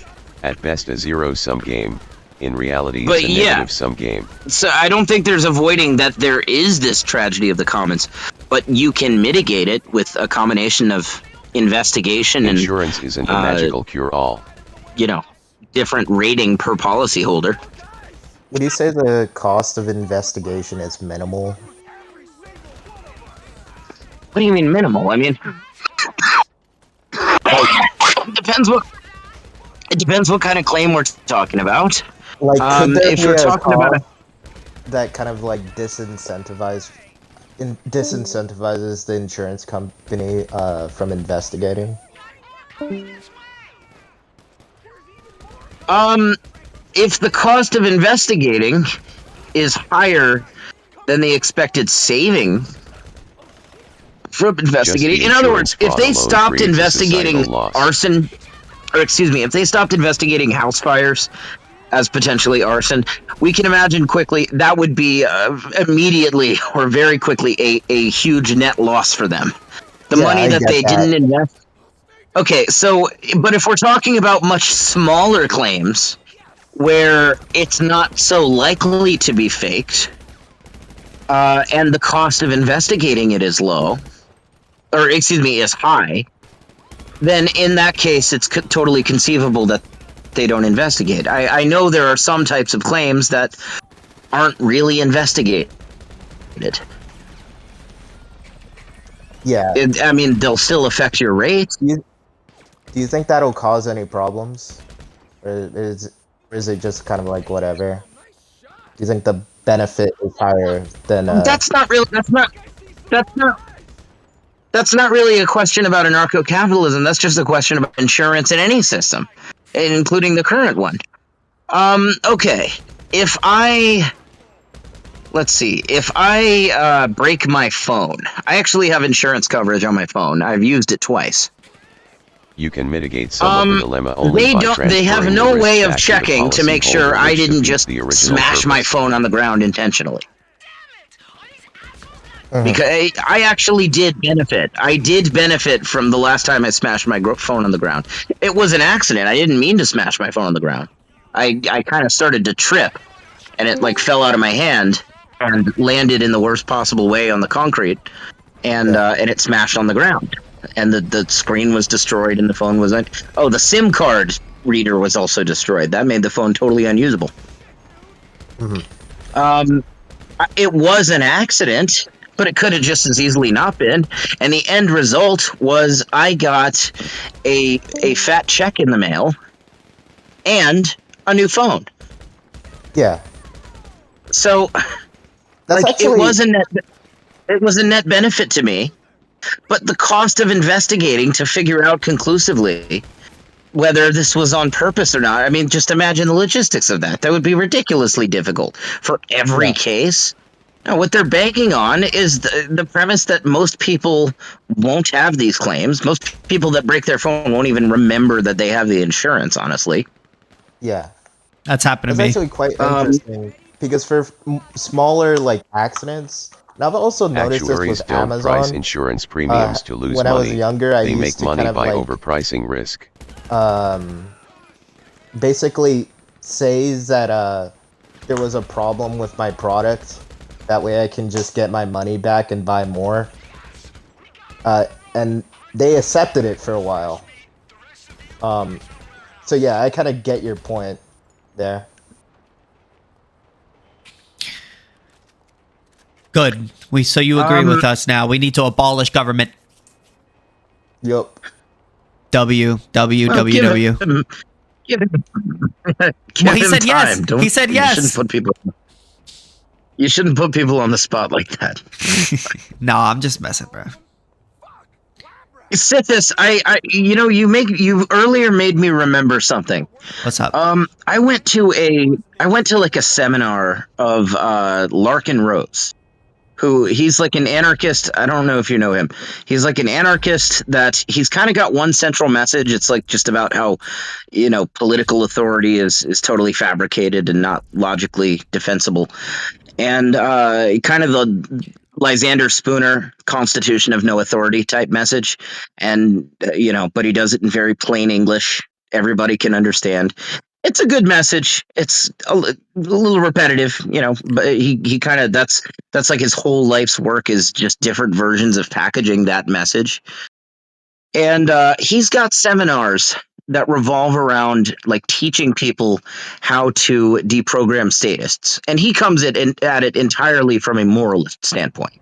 He kind of presupposes that every statist is a statist simply because they believe in like the right of political authority. And that if you can just strike at that, then all the rest crumbles down. I'm skeptical of that premise. But I went to his seminar. And while I was there, he had this character he played. Like, he came out dressed funny. And he was saying things like, actually, didn't you know that taxation is theft? It's like you don't even read any Spooner. Yeah. Haven't you read Lysander Spooner? Actually, what you're saying is completely illegitimate because the state is no more than a criminal gang. That's me, bro. Okay, so the character that he was playing, he called it a narco dweeb. And earlier I realized you are a narco dweeb. Bro, that's me. I always scream about how the state is illegitimate and taxation is theft. Well, you know what's funny? You would have been... Wait, I forget. You're actually only like a year younger than me. But... this would have been well before you'd ever even heard of an ANCAP, yet even like the voice he did kind of sounded like you. That bastard. I should sue him for my intellectual property. God. So there was a guy at that seminar that I'm still laughing about. Larkin this is many years later. This is like this was like 9 years ago. I went to this seminar. And oh my God. Okay, there was this guy there who was obsessed with 9/11 being a conspiracy. I don't mean there was a guy there that believes that 9/11 was a conspiracy. That's probably most of us there. I mean this guy had an RV completely covered in printed out 9/11 related stuff. Oh, I've seen those people before. 9/11 Oh truthers? my God. This was nuts. He had a black spray painted RV. That's how he gets around, and I think what he lives in. It was a spray painted black RV, and it's just covered in these giant like stickers and like laminated pieces of paper that are about 9/11 and how it can't have been the towers cannot have been brought down by planes, and testimonials and various and here's the opinions of various people that are agreeing that they say 9/11 was an inside job and stuff. And at one point, I swear to God, during the seminar, at one point, no one was talking about Jews. No one said a fucking thing about Jews. And this guy just blurts out, "They call us Goyim!" LOL. I hate that where there is conspiracy theory, you only have to scratch for like 2 seconds before you arrive at. They call us Goyim. U4B? It always goes there. What's that? I went to It's this always function today with like a bunch of different people, and all of them were like just like talking about like buzzword conspiracy theories, and they kept bringing up Jews every 5 seconds. No point. Yeah, they don't I'm like in the the Jews. awkward position of not being a theorist of Jewish conspiracies, but I am a Jewish conspiracy theorist. Meaning I am Jewish, and I'm Puerto Rican. I think some of the conspiracy theories are true. What? I'm Puerto Rican. Thank you. Oh, are we all just saying our race now? Why? Well, I mean, you're saying your race, so I felt like, I wanted to be in too. Yeah, but here's the difference. There's not... Show me a single Puerto Rican conspiracy theory. I'm a little Jewish. I don't know any. I don't know any. Danks, did you say you have some Jew in you? Just a little. My mother's not the right percentage of Jew for me to be a real Jew. Wait, Danks, do you have a lot of Jew in you? I have no idea actually. Well, would you like I to? just know I just know I have some in me, and I get told that I look Jewish. A lot of people It's say I not a look majority white. though. Would you like to have a lot of Jew in you? Not right now. Not right now. Wait, how old are you? Oh, I probably should have asked that ahead of time. 21. Me and my thank God. God, I was scared you were about to say like 16. Yeah, Okay. no, yeah, I'm fucking 14, dude.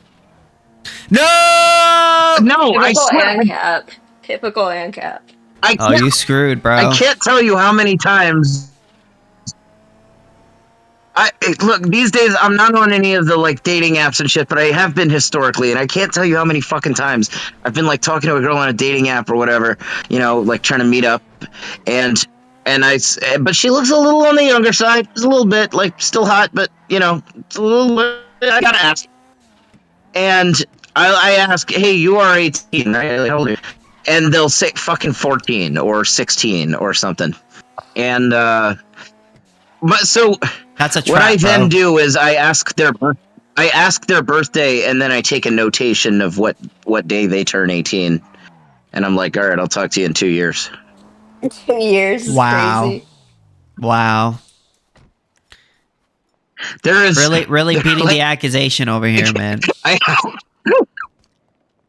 What? Really beating the No, accusation. the accusation would be like that I go for it now. Okay, I have a contact in my phone named Autumn Do Not Fuck Until February 18th, 2027. Wow, really beating the accusations. Very classic. What? Yeah. No, the accusation would imply, you know, going for it now, and then, you know, screaming about. You sure showed them. That is why age of consent is a status law made to prevent voluntary sexual exchanges. Yeah, you sure showed them. Wait, who's against age of consent laws here? Oh, we're not getting into this. We're not gonna want to talk about No, it. we're not doing this. We're not doing this. I will say, you know what? I'll say this, though. I will say this.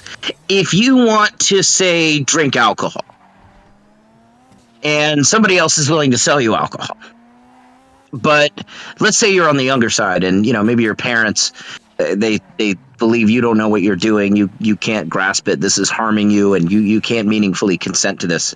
I think it's fair that they sue the seller of alcohol for, you know, poisoning you without your valid consent or something.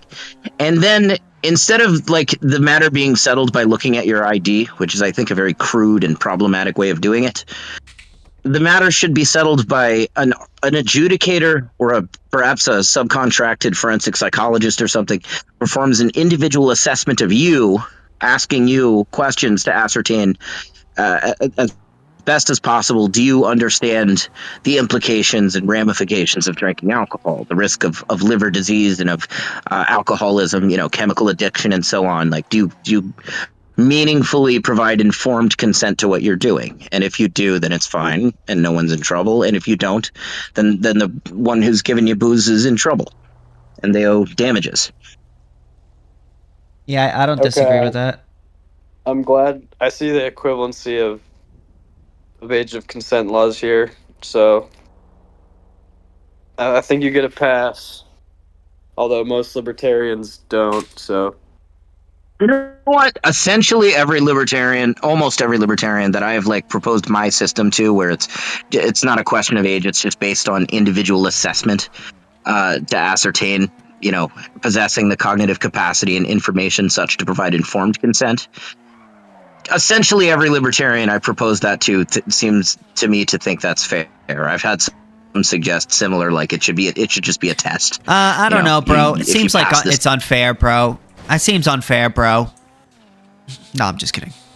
I could just possibly be unfair. I'm just kidding. I intentionally veer away from it in the context of sex, just because if I say anything when it comes to that. Let's not even get into it. Let's not even explain it. Let's not even try. Let's not even near that conversation and move on to something else. I just avoid the topic entirely if it's about sex. Perfect. But right. We can talk about drinking age, my replacement for drinking age all day. Taxation is theft and is a criminal exploitation of the innocent. Well, yes. Yes. Which means I don't want to talk about that anymore. Let's move on. That's just... Taxation is the financial equivalent of rape. Yes. And sexual assault. Okay, why? What? And sexual assault. What? Don't you say that too? It was just, it was just randomly added in. Well, he normally says he normally says that at the end, so I felt like saying it for him at the end too. Makes sense. Yeah. What? I don't have some catchphrase of "end sexual assault." No, that's your catchphrase. No, that kind of is your catchphrase, bro. I feel like you say that a lot. You'd be like, "But taxation is the financial equivalent of rape and sexual assault." Wait. I never said end sexual assault. I'm pretty sure I heard you. I never said end sexual assault. Literally not once in my life have I added end sexual assault. But it's true though. But it is true. What? I mean, it is equivalent. Okay. You know what? I will say this. I was in a romantic relationship. with another. Let me finish. It'll make sense quickly. I was in a romantic relationship with another anarchist for 5 years, and I've never been in a relationship. Our safe word was taxation. Our safe word was taxation because if you keep going past the safe word, now it becomes rape. That's pretty good. I've never had a relationship. Ooh. Yeah, I figured so. What about all you've shown me? What the fuck, you fucking liar? Whoa. Those were... I made it all up. You showed me these women. You've sent pictures of, like, hot women. Bro, why are you exposing me, bro? Ooh, fake cell, dude. We got fake cell over here. Oh, god damn. I'm trying to act like I'm innocent, but I'm really not. Well, wait a minute. I think when a guy says contradictory things about marriage. Like getting pussy, I'm waiting until unless marriage. Unless the person he's talking to is like, his significant other. If he's talking to like other guys, and there's different messages about whether he does or doesn't get pussy. The truth is usually that he doesn't. But who wants to admit that? Me. Especially if you're like in high school. In high school, the number of self-reported virgins is about % virgin. Bro, your microphone's kind of cutting out. It's not my microphone, it's my connection. Well, either way, it's cutting out.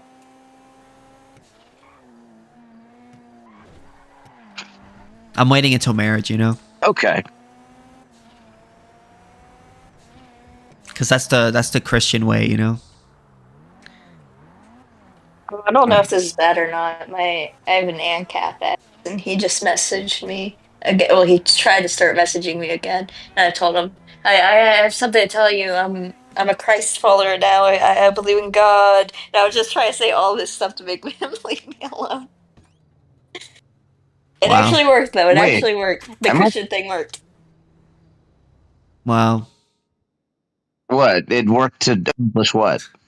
To make him stop chasing me. Oh. Well, that's good. God, it's very easy to get a woman to stop chasing you. It's very difficult to get a guy to stop chasing you. You get it. Well, that's because, women are good looking. Well, women are built to be able to detach. And most men are just... For most of human history, the man dies That is, a woman will attach to a man, and then that man dies in tribal warfare most of the time, eventually anyway.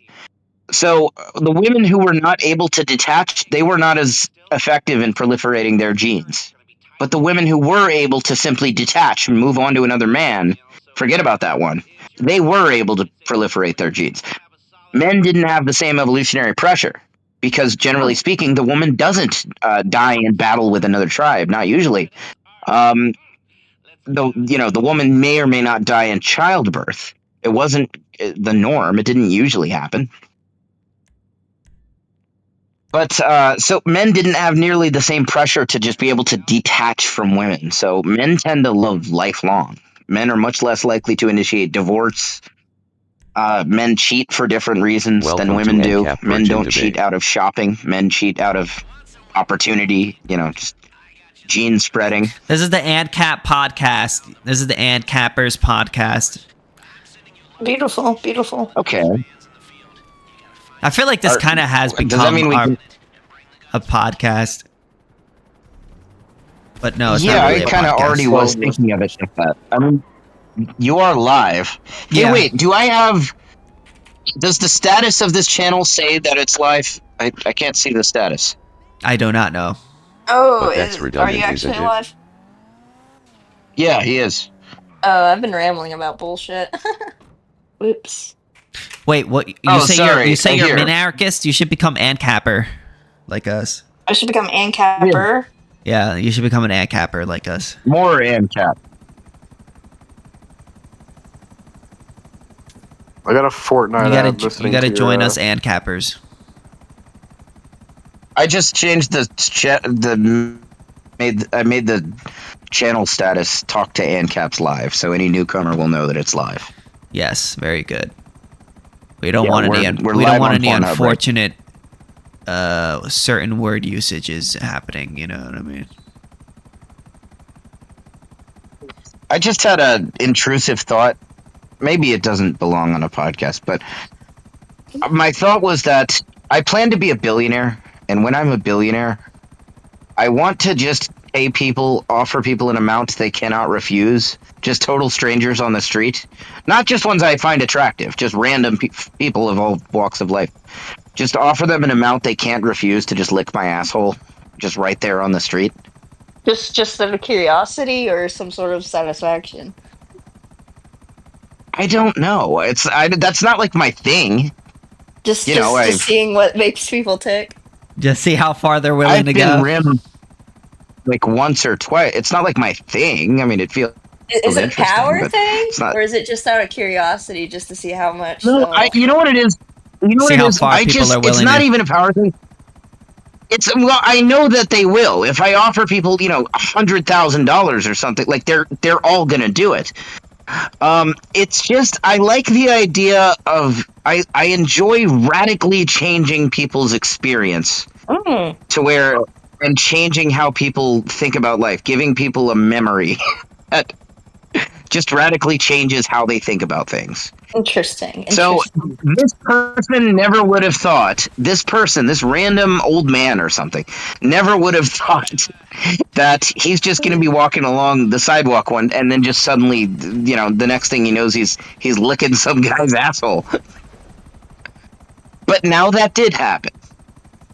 I would love to see if it was legal, prostitution was legal, and I had a lot of money, I would proposition women and say, hey, how much would you be willing to have sex with me, and see how high of an amount, just to see my value in the market. Are you saying you know what I'm saying? that- I want to try to calculate the scenario my sex value in the market by asking a bunch of women. You know what I mean? Did you just say you're asking women to pay to have sex with you, or you're offering to pay? No, obviously not. I'm saying I'm obviously asking them to have sex with me, and then I'm gonna see how much they're willing to give up, so that I could sort of calculate my sex appeal value. You know what I'm saying? Wait a minute, dude. 99% of women, basically everyone except for grannies that have accepted they're unfuckable, are not willing to pay a guy for sex. I didn't. It's in reverse. In reverse. Think reverse. Okay, so you're saying you're just asking what their price would be for you to have sex with me. What they would charge to have sex with me. You can't. Well, you can't ask a woman how much, Ah. because they'll ask how much. Every time, like I've asked someone, like, how much would you pay to have sex with like a billionaire? How much would you pay? They would just say, however much I can get. Yeah, but I wouldn't tell them I'm a But you have to- millionaire. you have I to would just say be like, price and you have to- if I go up to a woman and be like, hey, I have $1,000 right now. Would you have sex with me? No. 1,000. And see like how much I can negotiate. I'll certainly like negotiate like Pawn Stars. You know Pawn Stars. What's the lowest you're willing to go? What's the when? Oh, all right, the best I can do. Yeah, exactly. So I'll be like, the best I can do is, this. Best I can do is, all right, let's see what we can do. And then I'm going to find out the equilibrium price, between the highest and lowest amount that she's willing to gain. And then from there, I can figure out, sort of estimate my sexual value if I do it with like enough women. So if I do it for say like 200 women, I can sort of estimate my sexual value. Like if every single woman charges me like $1,000, you know what I'm saying? As opposed to say like $100. Sithis. What? Okay, Sithis, you're like the most regular looking dude. Like, the answer that a woman is going to have for you is going to be about the same answer that it would be for 90% of men. You're within the camp of like regular. I'm a pretty average ass guy, but I feel like women have I don't know. I feel like it would be fun to do the experiment because like if they say yes, then I get sex out of it.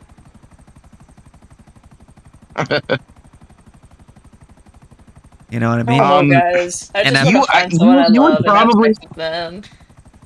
No, of course, but this is just a hypothetical, okay? Okay, it's a hypothetical, okay? I would never engage in such illicit, despicable behavior. Who's never yes, I have. Before, yes, and I'm waiting till marriage. Yes, like I'm waiting until marriage. Like a good yes. Sithis.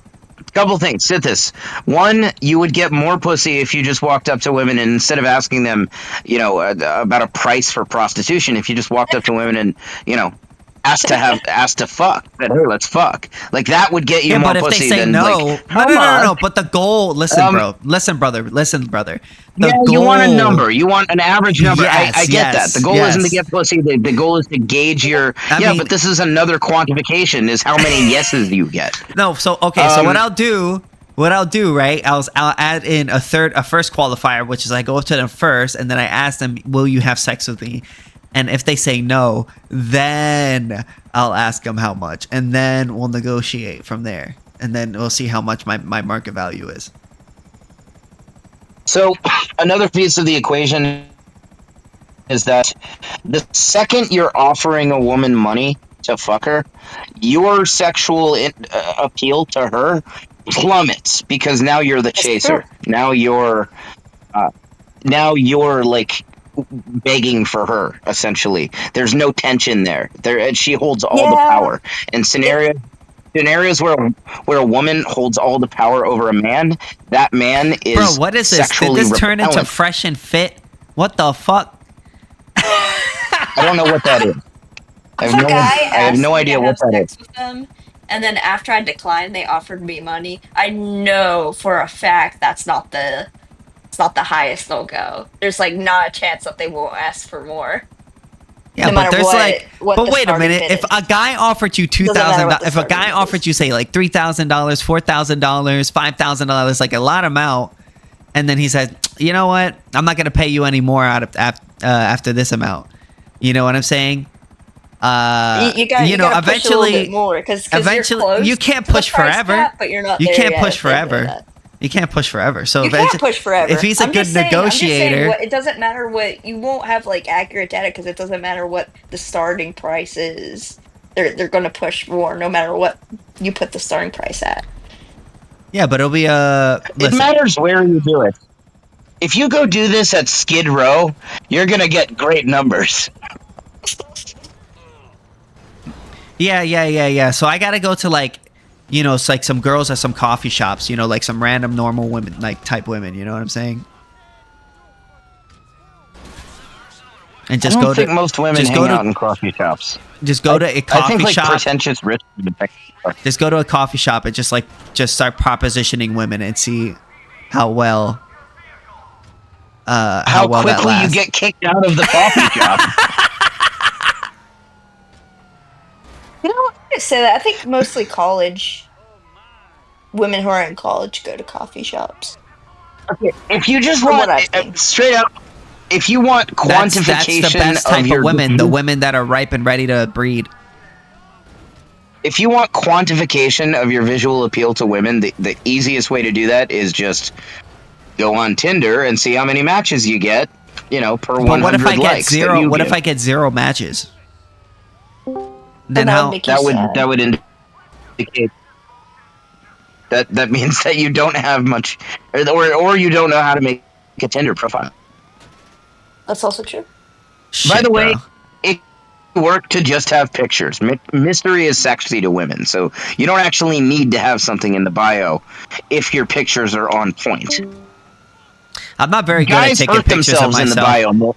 I'm not very good at taking pictures of Men, myself. well, that's part of it. No, wait a minute. Don't use pictures, with very rare exceptions. Don't use pictures you took of yourself. That's one of the biggest mistakes men make with like dating profiles. Really? If you took the picture of yourself, yes, women are hyper analytical. If you take a picture of yourself, what that signals is that you're lonely. You're fucking boring. Okay, it should never be a picture you took of yourself. It should never be like a selfie at My home. only pictures are that's all my pictures, bro. Oh my god, what am I gonna do? That says boring guy. If you're like, it's a selfie at home, that tells every single woman this is a boring, safe, vanilla guy. No fucking mystery, no Oh my tension god, there. vanilla Fucking World of left. Warcraft ass guy. Oh my Yeah, god. and all the best pictures of myself I didn't take. Okay, you know what I have historically? You know what I have historically used with great success on dating apps? It's the main picture. It's me sitting on a fucking alligator. I didn't take the picture. Somebody else took a picture of me sitting on an 8'3" alligator holding its mouth open. Yeah, I need something cool like that. You know what I mean? To get to reel them in. Yes. You know. Well, I love that picture. I love that picture so much because, like, I cannot. Should I put in conceive my of a bio better, that I'm like, waiting until marriage, or do you think that's gonna scare women off? No, that's gonna scare women off. That's the gayest shit ever. Don't do that. Oh, come on, bro. Well, it depends on what type of women you want. Yeah, what if I want a modest woman? Okay, yeah, if you want like some Jesus freak, then yeah, that'll work. But the thing is, I listen to death metal, so most Jesus women don't like me because of that. You know what I mean? Okay, yeah, then don't. What are you No, doing? I feel like a Jesus woman would like that, but she wouldn't want to admit it. I don't know, bro. I don't know. I mean, well, I don't know. Honestly, Jesus women are like really sexually repressed and really freaky. If I find myself like back shopping for like a long-term woman, I'm open to the idea. I would be open to the idea of like a deeply religious woman. Granted, religious women wouldn't want me because I'm not religious. My only thing is like I'm not very when it comes to me, I'm not very picky when it comes to women. I just like, and I know this is probably going to sound very rude, but I just don't want I just don't really like overweight women, honestly. So that's okay. In America, I know, but people take that. People say that as being rude, and I don't really mean to say that in a rude way. I just don't find overweight women attractive at all. I cannot tell you even how many times I like have matched with a chick on an app, and then she comes over, and the girl standing in front of me looks like she ate the girl in the pictures. Yes, that I did. Or they take these weird pictures in my entire life, and I had that experience. And they take these weird pictures and like weird angles and all that, and it's just like yeah. If she looks potentially overweight in the pictures, she's morbidly obese in real life. Yeah, I've only had one Tinder date ever, and it was that exact experience. I knew him in high school, and I thought, his looks haven't changed much since high school. And then whenever I met up with him in person, I'm like, oh, so those pics were from high school. He definitely put on like at least 100. But the thing about me is I could kind of say that because I'm not overweight. I'm a kind of skinny guy. Well, I guess, yeah, so. For most women, that's worse. They'd rather a fat guy than like a weak guy. I don't know, bro. I don't know about that. I don't know. I'm just saying most women. Obviously, I'm not saying skinny guys can't get any pussy. I'm just saying it's harder. No, I'm not saying you're saying that. I'm just saying I don't know if it's true that women like fat guys. I mean, you have to find the golden mean between skinny and fat, I guess. Generally, girls, I think generally girls like fit guys. If women didn't like fat guys, if women didn't like fat guys, then I should be like an incel virgin. No, they like you because you're trashy, I guess. Well, I feel like the number one thing that people care about is the face. Is, like, attractive, I guess, if that makes sense. Trashy? Me? What are you talking about? What? Yeah. Because girls like bad boys, you know? Yeah, bro, you're a bad boy and cap. Yeah, absolutely. Yeah, bro. I wish women looked at me that way. Are you a bad boy? The only way. What did Camus say? The only way to become free. The only way to exist in an unfree world is to become so absolutely free that fucking you is an act of rebellion. I see. No, I think he said that KingSithis needs to put on some weight. Me? I'm not putting on weight. Hell no. I don't want to be fat. Hell no. So I like being, you know, I don't think women really like fat guys. I feel like people say that, but I really don't. I don't think they do. Sithis, there actually is data on this. So the highest scoring, I don't believe that. Highest scoring body type is dad bod, which doesn't mean morbidly obese. I bet some feminists made that nonsense. I bet some feminists made that bullshit. I swear to God, if you got two guys in front of a woman who has one with a dad bod and another guy with ripped stature, I bet you like 9 times out of 10 that woman's gonna pick. Most women will choose the dad bod. Yeah, I doubt. Most of them will choose the dad bod. I don't believe that. Really? No, I think it's like you're dating a guy and then he just gets. I feel like that's cope. I feel like that's cope. Like, unattractive, but you're still with him. That's cope.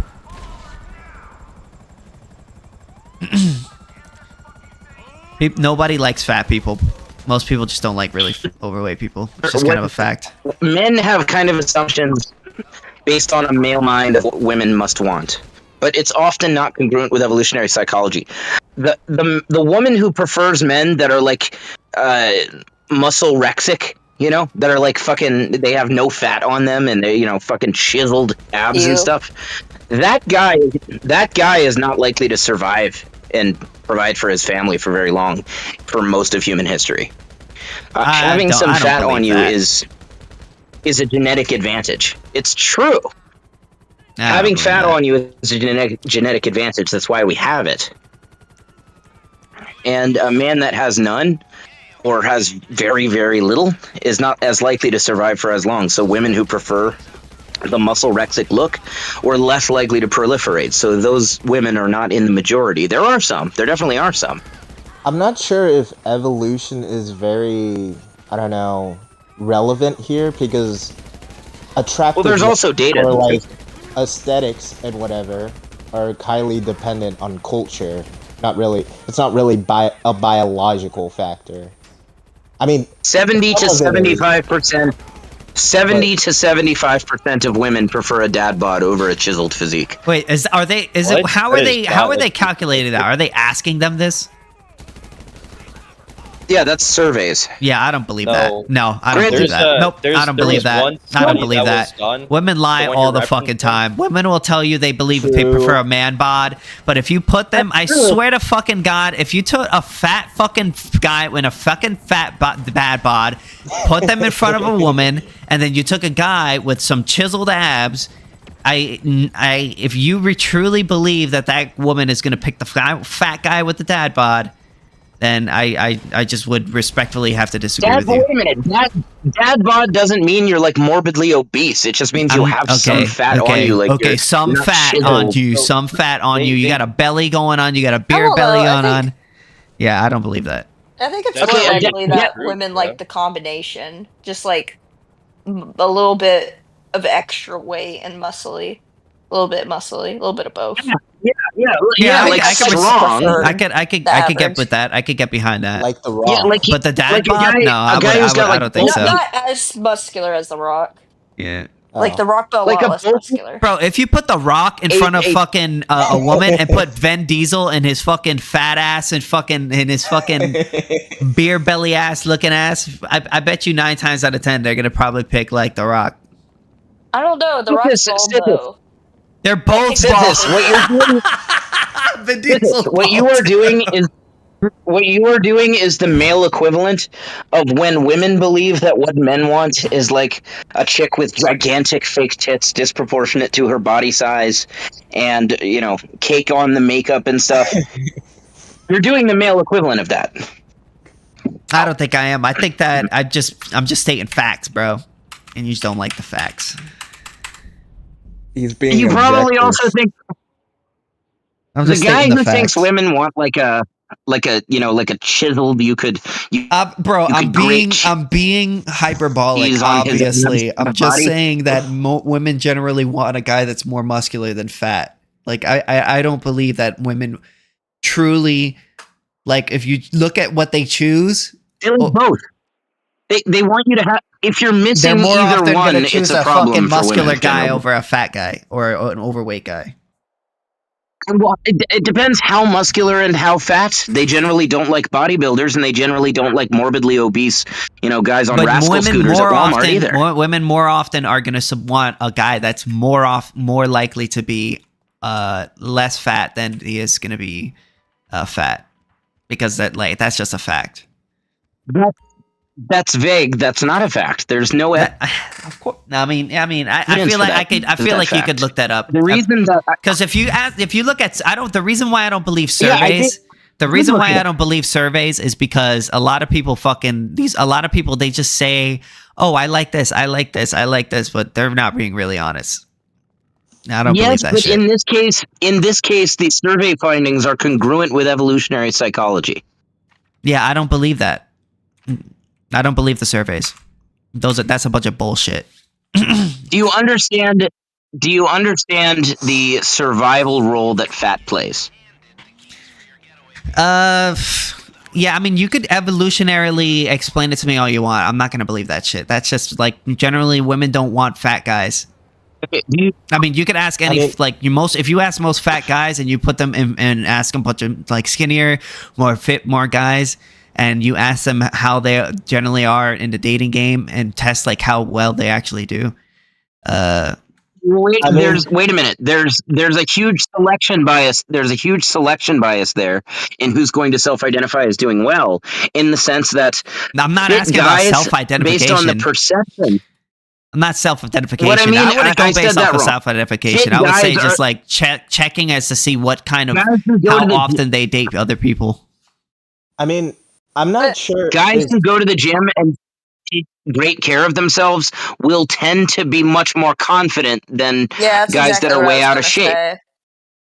Oh yeah, but that's So of that could be course, true. Look, more confident men will tend to get way more pussy than less confident men, regardless of what they look like. And there are certain traits that make a man more confident, largely based on social norms and sometimes based on real female psychology. Yeah, definitely. Things Because like most people that are overweight are just like, I'm such a fat fuck. I'll never get a girlfriend. I won't even try. Yeah, but it's true.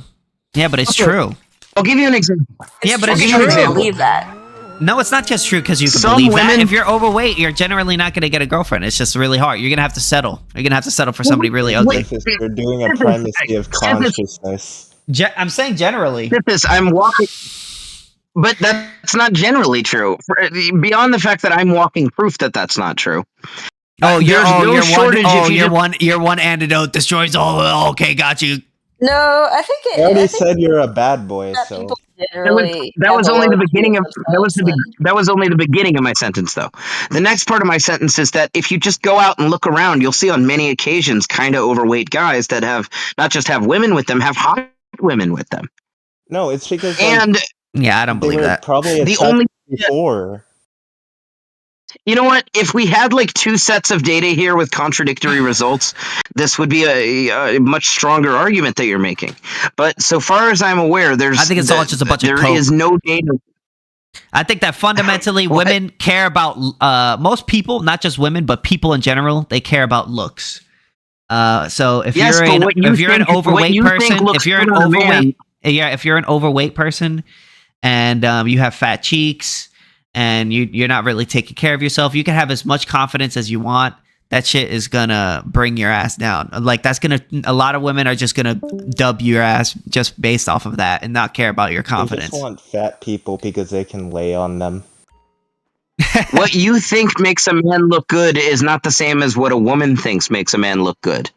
Also, I'm telling you what women find attractive. Women generally don't find fat men as attractive as they find more fit guys. Also, it depends what you mean by fat. I said dad bod. That's not like obese. I didn't say Also, obese. I never said the word obese. I said fat.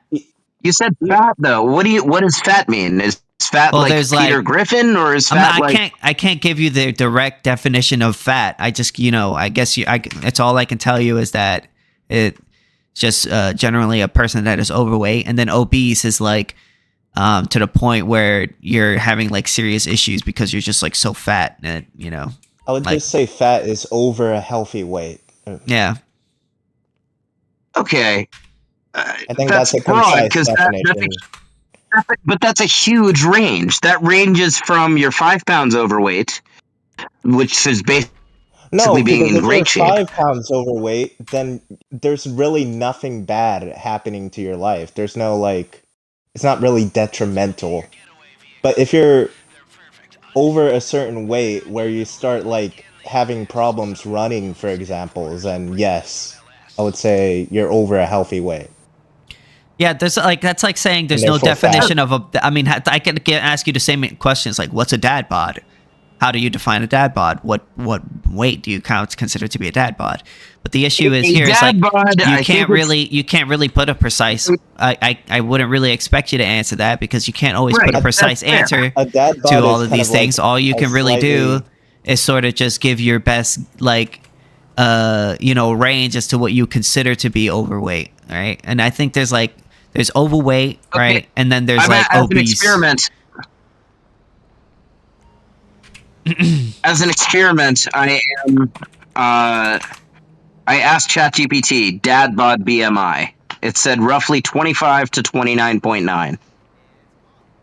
Well, the problem with bad body mass index is, I mean, you could be really tall and may seem to be more overweight because of stuff like, I don't know if I'm not mistaken, but not really. I think BMI adjusts to your height.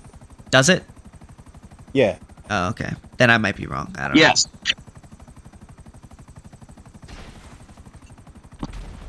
I think it's literally your height, something with your weight. Why? Sorry, this guy blew me up. That's the two pieces of data it's working with. If that makes sense. They say that women are a lot more overweight now than ever. Yeah, because they're lazy. I'm gonna be right. Okay, I'm sorry. Yeah, I'm not sure I agree with the whole idea that women like dad bods. I think that's just a thing that women say to try to make men feel better, but I think men generally don't find that as attractive as they say they do.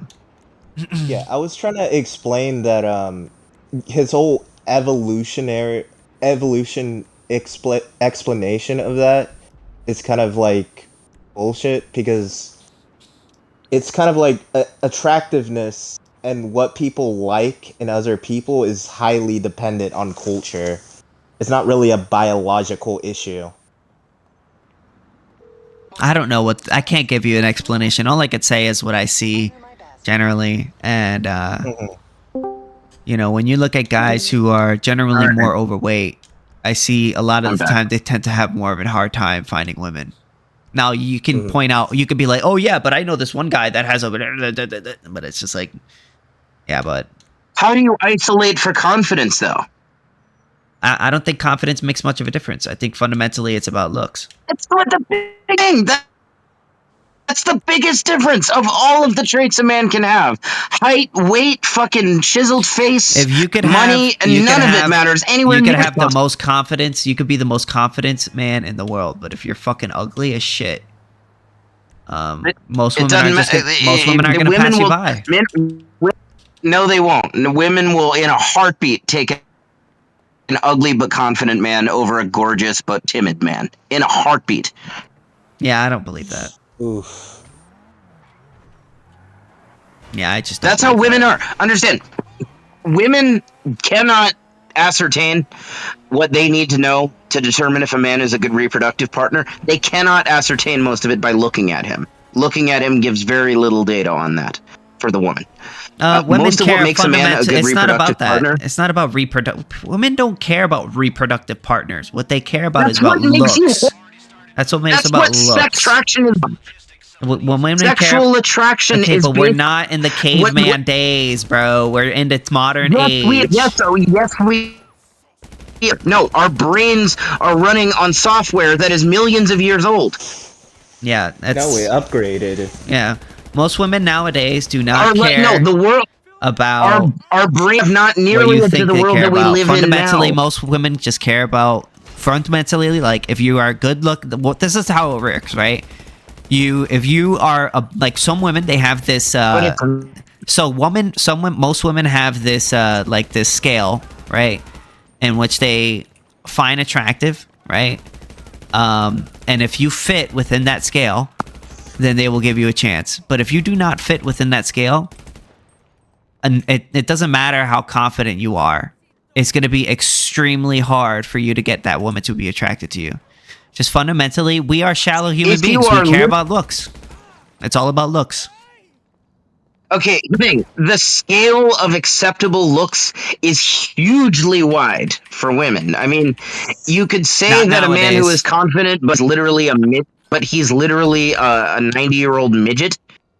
He's gonna have a hard time. I think the days are changing with social media and the internet and how a lot of things are going. I think that's steadily changing. The whole thing where like women won't date a guy under 6 foot or fucking crazy heights. Oh, that's not wrong. But it's true. I'm 5'5", and I've had more pussy probably than anyone here. Okay, yes, your one antidote defeats every single other antidote that everyone else sees. The word, but anecdote. But here's the thing: this is true across traits that women supposedly, are deal breakers for women. Let me ask you a question: do you think that women generally find men who are on the shorter end to be less attractive than men that are taller? All else being equal, yes, to some extent. However, I would also say that what makes a bigger difference related to that is that taller men are more confident than shorter men, in part because of the social norm. It doesn't matter if you're confident. If you're short, a woman's not going to even give you even a chance. Like, if you're a midget, you say that 90%, like, there's a large percentage of women that are just not even going to give you a chance, even if you're confident. If you are a literal midget, not even if you're a literal midget. But if you're on the shorter side, there are going to be a lot of women that are just going to be like, nope, no, not even going to give them a chance, even if you're confident. That's a minority of women. Can you kick the sword? Kick the sword, or I'm leaving. It's interesting messages, but I can't understand how. Can we talk to this guy? Can we debate this guy? No, I don't want to debate him. Oh. I don't like him. You could debate him on your own time if you want. But what does he even do? I know he's a Nazi, bro. Stuff, he's a fucking Nazi. Really? Yeah. An Ancap Nazi? No, he's not an Ancap. He's a Nazi. He's not an Ancap. He's not an Ancap. He's just a fucking Nazi. He pretends. He likes to pretend to be an Ancap, and we've been quarreling about this. Yeah, he's not an Ancap. The dude literally made he's a fucking. There's pictures of him C-hailing and shit like that. He believes that God. It bothers me to no end. God owns. It bothers me to no end. It bothers me to no end that he pretends to be an Ancap, because he'll pretend to be an Ancap and then say shit like, So I'm an anarcho-capitalist. So I support Hitler and the Nazis. No, like the whole. See, look what he's doing right now. Can you please kick him, bro? Can you please kick him, bro? Yeah, I'm banning him. I'm working on it. Hold on. How he kind of like. Dude, look what he's doing, Fanta. And look, you see what he's doing? Look at his. Goes into these weird. I'm working on. I'm trying to ban him. All right. It's not that easy to do. I know. I'm just saying. Look what he's doing. He basically says that. Yeah. What, is he doing this? Yeah. The Sig Hail? Yeah. Is he doing this? Yeah. He. That's why I don't like him. Why can I not find him? Why can I not find him to ban him? Oh. All right, good. Okay. You got him. What I was All gonna right, say he might is have left. I don't know what happened, but either way, he's gone. How he goes into these weird conclusions is basically he believes that God created the universe, therefore he owns it. So basically, he can do whatever he wants. He homesteaded the universe. You're imputing more on Logan than is actually there. He doesn't care about actually justifying things and arriving where logic leads him. He cares about pissing people off and getting attention. That's 100% of his everything of what charges everything he says is what he asks himself. What answer can I give that will piss people off the most, get people enraged the most, get people talking about me the most? What's up, SpaceX? Ariel, you're finally here. Hello. Is he an Ancap? Hi.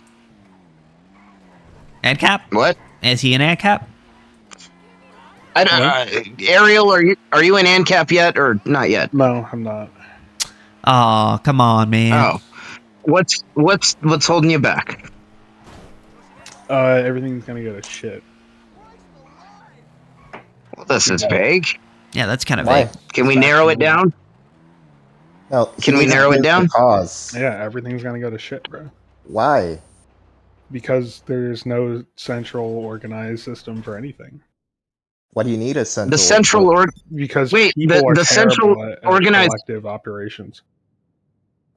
Say that again. I agree that people are terrible. I agree that people are terrible at collective operations, and that's why government doesn't work.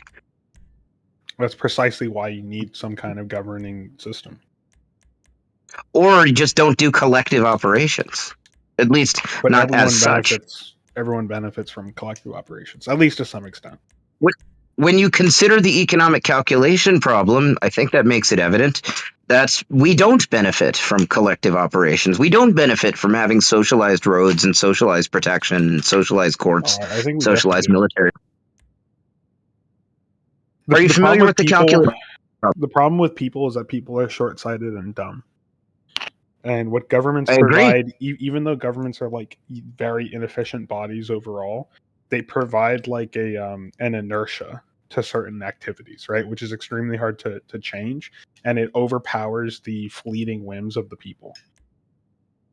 That's interesting. What do you mean by an inertia? I know the force of physics inertia. Sure. Yeah, so that's kind of what I'm referring to. Like, let's take military, for example, right? If you have a generation that had to go through a brutal war, like World War II, right?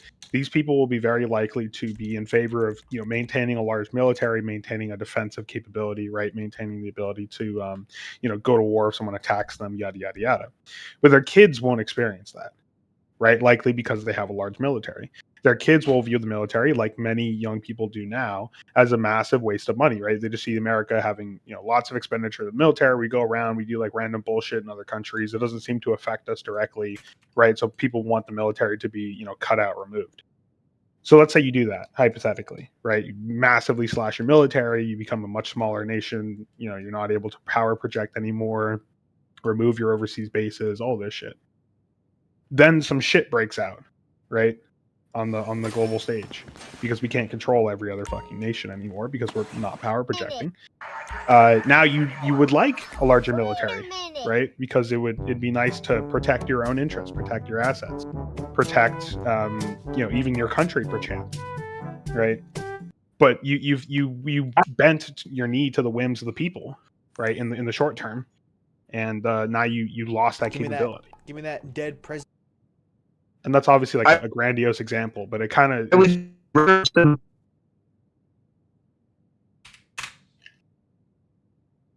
I would rather some tradesmen.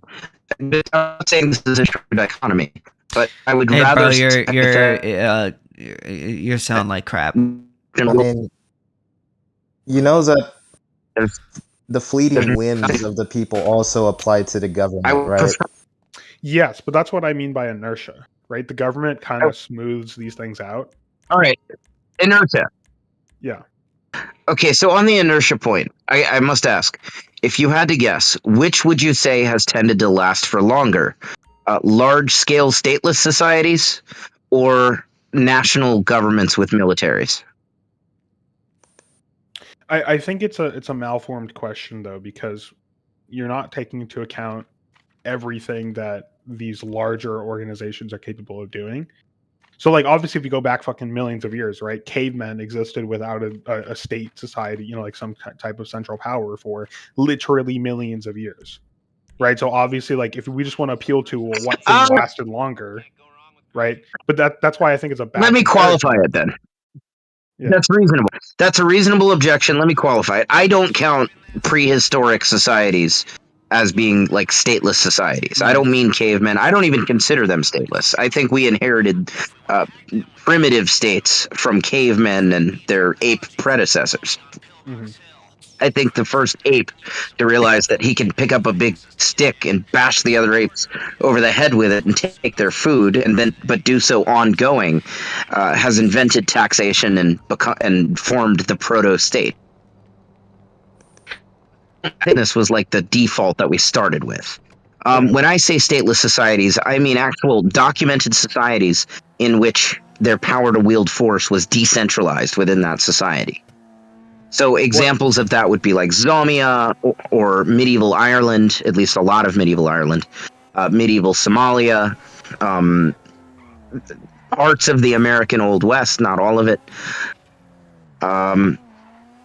Kospaya was stateless but not large scale. Zomia was by far the biggest, up to about 100 million people, and not long ago either. When you And say Capistan. decentralized, what do you mean?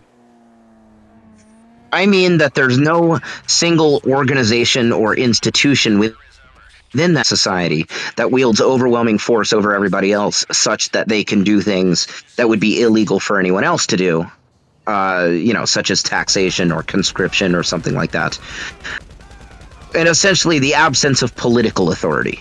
That is to say, my capacity to wield force and your capacity to wield force are not relative to our political position. It doesn't matter if you've been elected or something like that. Okay.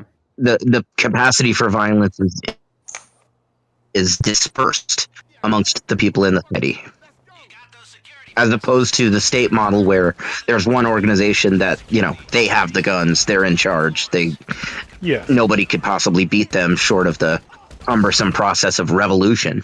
Okay. There's been, in terms of that's another way to put it. Yeah, I got what you mean. That's another way to actually is a society where any given actor, be it a person or an organization of people, has others that can beat it, that is subject to be defeated. Yeah. I would say in terms of like state-based societies, centralized societies, we have obviously a lot of examples where they lasted for an extremely short period of time, but we also have examples where they lasted for an extremely long period of time. Like the Egyptian Empire lasted, 4,000 years or something? Did it? Yeah. Like, Egypt lasted for so long that by the time, like, Cleopatra came around, they were studying, in quotes, ancient Egypt. Because their society had persisted for literally thousands of years. I'm woefully ignorant about Egyptian history. So I'm asking this sincerely, not facetiously. Yeah. Was it truly the same state, continuous, or it's just vaguely they had a state in Egypt and there were, many changes, management changes of system, changes of structure, to where, at one point it's a completely different kind of government from what it is 1,000 years later. I know vaguely they had pharaohs, and that my ancestors are said to have been slaves there, but I don't think that's actually true. I mean, they had periods of instability and infighting, like pretty much any large nation. But in terms of like, did one general ruling body maintain power the entire time? The answer would be yes. The exact face and the exact way that body operated, changed throughout the thousands of years. But from way before the pyramids to pretty much the fall, it was the same, like, general body that existed throughout that time. I now have a stupid question. What's the fall? Did they fall? I mean, they're still Egypt. What? They fell right around. I want to say right around like 0, like right around where Christ was born, or whatever. Year 0. What does it mean for them? What was their fall? What they does were it taken mean over to say by that the Romans? I believe the Romans conquered them. Oh, okay. That answers that decisively then. Yeah, that's interesting. That see, I've been sitting here thinking that the longest lasting states were like Imperial China, a couple thousand years, the Byzantine Empire, what is it, like 1800 years or so? Yeah, they're also pretty impressive, but ancient Egypt, sure. Cake. Yeah, it lasted an absurd. There was no year 0. I guess it was just year 1, right? Or... Well, I mean, they had a different calendar system. I don't know, but if we're going by like our current calendar structure, I believe it was around that time is when. According to the Gregorian calendar, like, it didn't fall all in one day. It got invaded by multiple different groups. They lacked. There isn't a year 0. Resources to fend off. Rome came in and took half their shit. Like, it basically fell off a cliff right around that point. And I guess this kind of makes sense when you think about the geography of Egypt. The fact that they were smart. They were smart people. They had a very robust, elaborate, sophisticated society, relatively speaking. And they're across the water from all the other big powers. That's a big obstacle back then. And then surrounding them, I guess, in their proximity, you've got what? You've got the Ethiopian Empire. Yep. And the Ethiopian Empire would have had to travel across a great deal of sand. Did they attack Egypt? I don't know. I know they were attacking the Kushite clans, and Egypt had a lot of wars they fought back in the day. Wait a minute. I don't even know if my timeline is right. How far back did the Ethiopian Empire go? Not as far back as Egypt, really? Generally speaking. Egypt's very, very old, right? Ethiopia developed much later. And Egypt, historically speaking, mostly it was like dealing with like Nubians. Yeah, the Ethiopians. That's dumb. That is dumb. Years after. Like, it's just like they, as much as they overlapped, right? The relations between them weren't really like hostile. Because again, like they had to cross between like the kingdoms of Namibia, to like interact with each other. So they just kind of never did. But Egypt didn't fight too many wars to its south. Like, for the most part, it was mostly a relation of trade along the Nile that they had. Their real hostility came from controlling like tin and copper deposits in like the modern day Levant against like, the Hittites and the Phoenicians. Oh. That's a lot of words I don't know. Yeah. Anyways, how's it going, taxation? Just chilling. I was going to talk about... Dude, I literally am.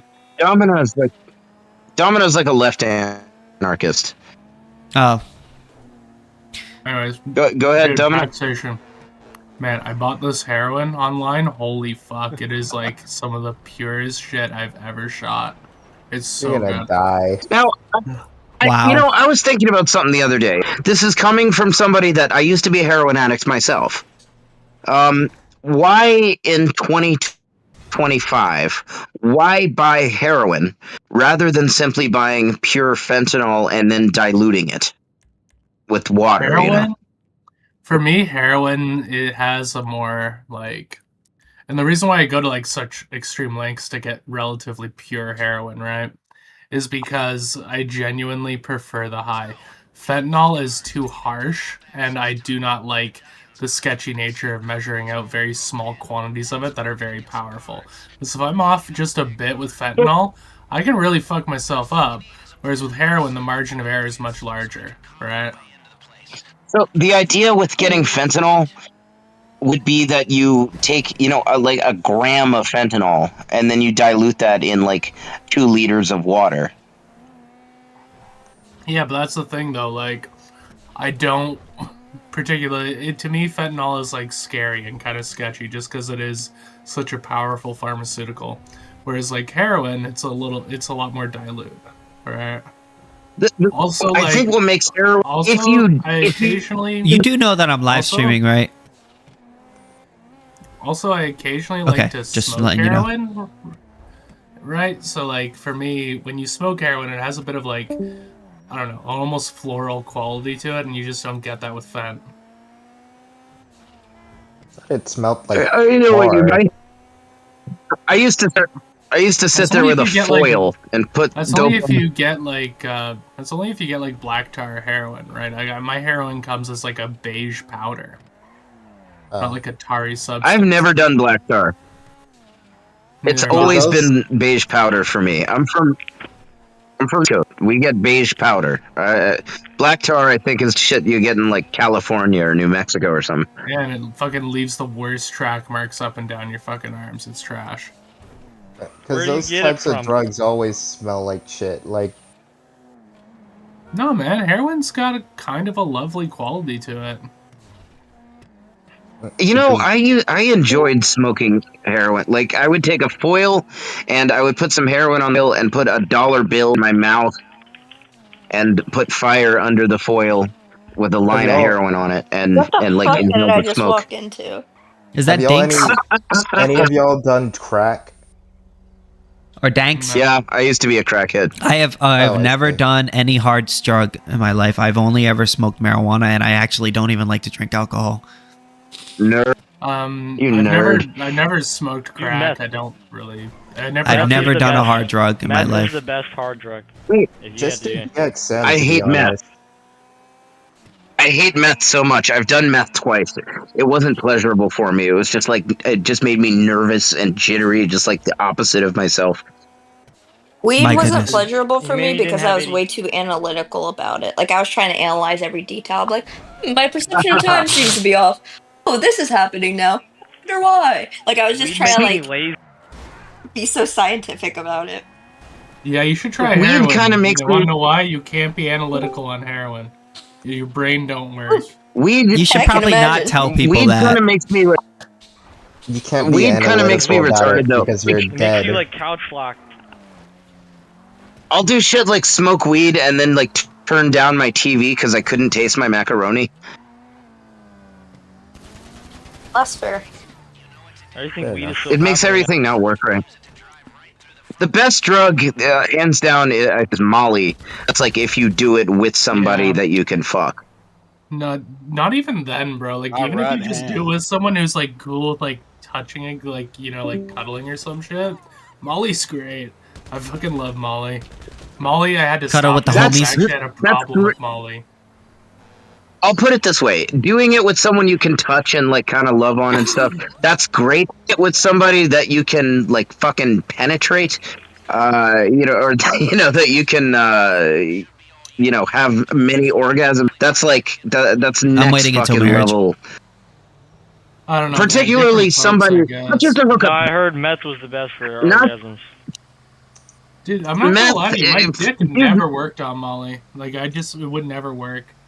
I was too wired on Yeah, it. you need Viagra with Molly. I've had a very tumultuous relationship with my penis when I'm on Molly. Dude, that's just like so not okay, bro. You're like, adding a stimulant, right? And Viagra.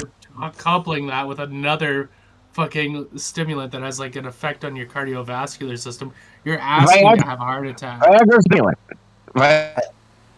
Viagra is not a stimulant. It's the opposite. In fact, I took a but it Viagra earlier dilates the today fuck out of your just blood because I vessels. was going to go.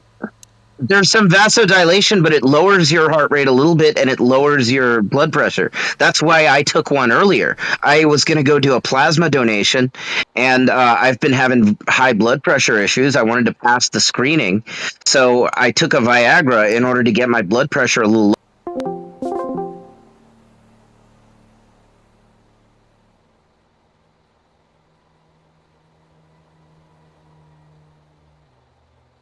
I feel like that conversation was getting boring.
Man, this is a long ass drive.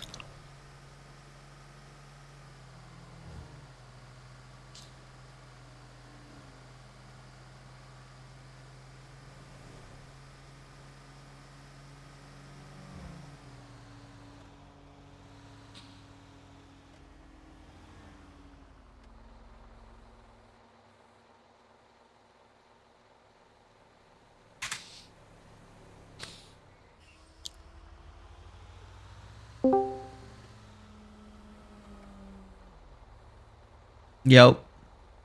What's up, Xanarco? Not much. They were talking about doing some fucking weird shit. Oh, hello, Sam. Hello. taxation is theft. What do you think about that? Yes, I don't pay tax. Oh, cool. Yeah, I don't. Base. Fucking taxation is theft was talking about like doing heroin and fucking fentanyl and shit like that, and I got a little bit weirded out by it, so I left. And yeah. But aren't you the legalize all drugs guy? Like you should. No. Listen, Hell just yeah. because I think something Hell should yeah, be heroin. legal doesn't mean that I think that people should do that, or you know. Yeah, but like, why should it freak you out? I think there are bigger battles to be had than the drugs conversation. I think we need to make all blacks illegal before we make all drugs illegal. You know I'm live streaming, right? I don't care. Okay. Just don't say anything else like that. I'm gonna say the N-word.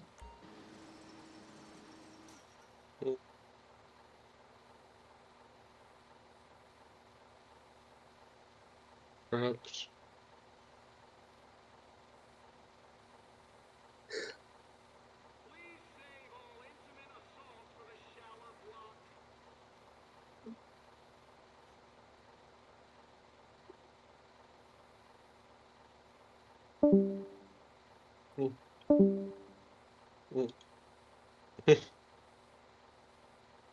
Oh, did Cam leave? Oh, everybody just left. Damn.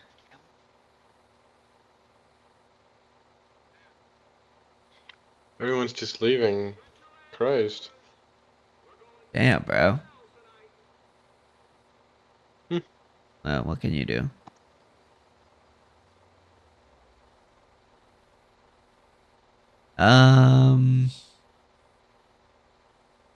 Just gotta wait for more people to come in, I guess, right?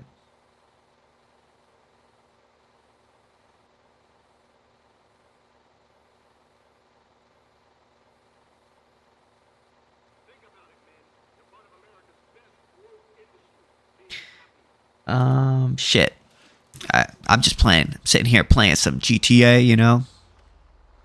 Just doing my thing.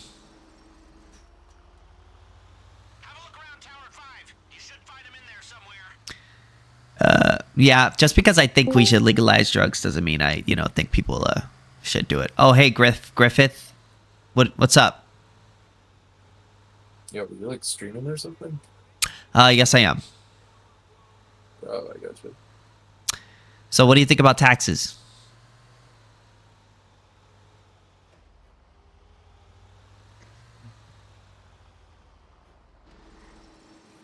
Nothing? Okay.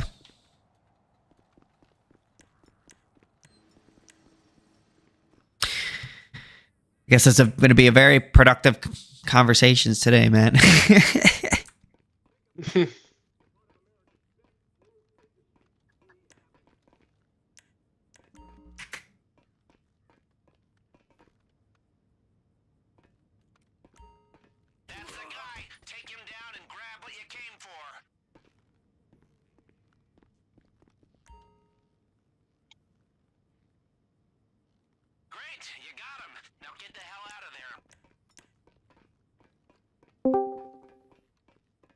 Hello, Hannah.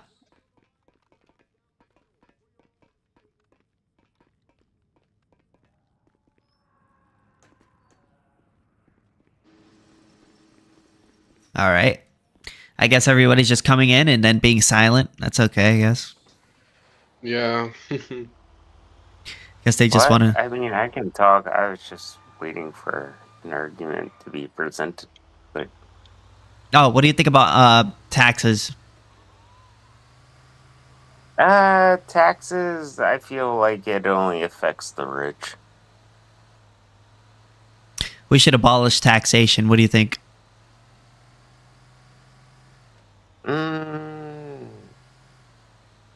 Disagree. I feel like we should tax heavier for like the people that make way too much in our country. Like, so isn't that the whole issue of like why there's such a difference in wealth in our country? Well, I live in the United States. I should put that first. Me, I live in America too. Don't worry. Yes. So I feel like our I don't know, the way that we distribute wealth in the United States is very unbalanced. I think taxation is theft. So taxation would be one system that would kind of influence that to be a little bit more balanced. But I don't even think that's enough, if I'm honest. Oh, he left. Oh. Well, I think that taxation is theft. Fundamentally, it's a forceful extraction of wealth by the state. You have no choice. I see your way of seeing that as theft. So if it was in the form of you having to pay, say, like a tax on sales tax, so it came out incrementally instead of just like one lump sum at the end of it's still theft. Your financial year. Right. But yeah, every transaction, right? We could keep better, I don't know, I guess a better watch upon everything that you do.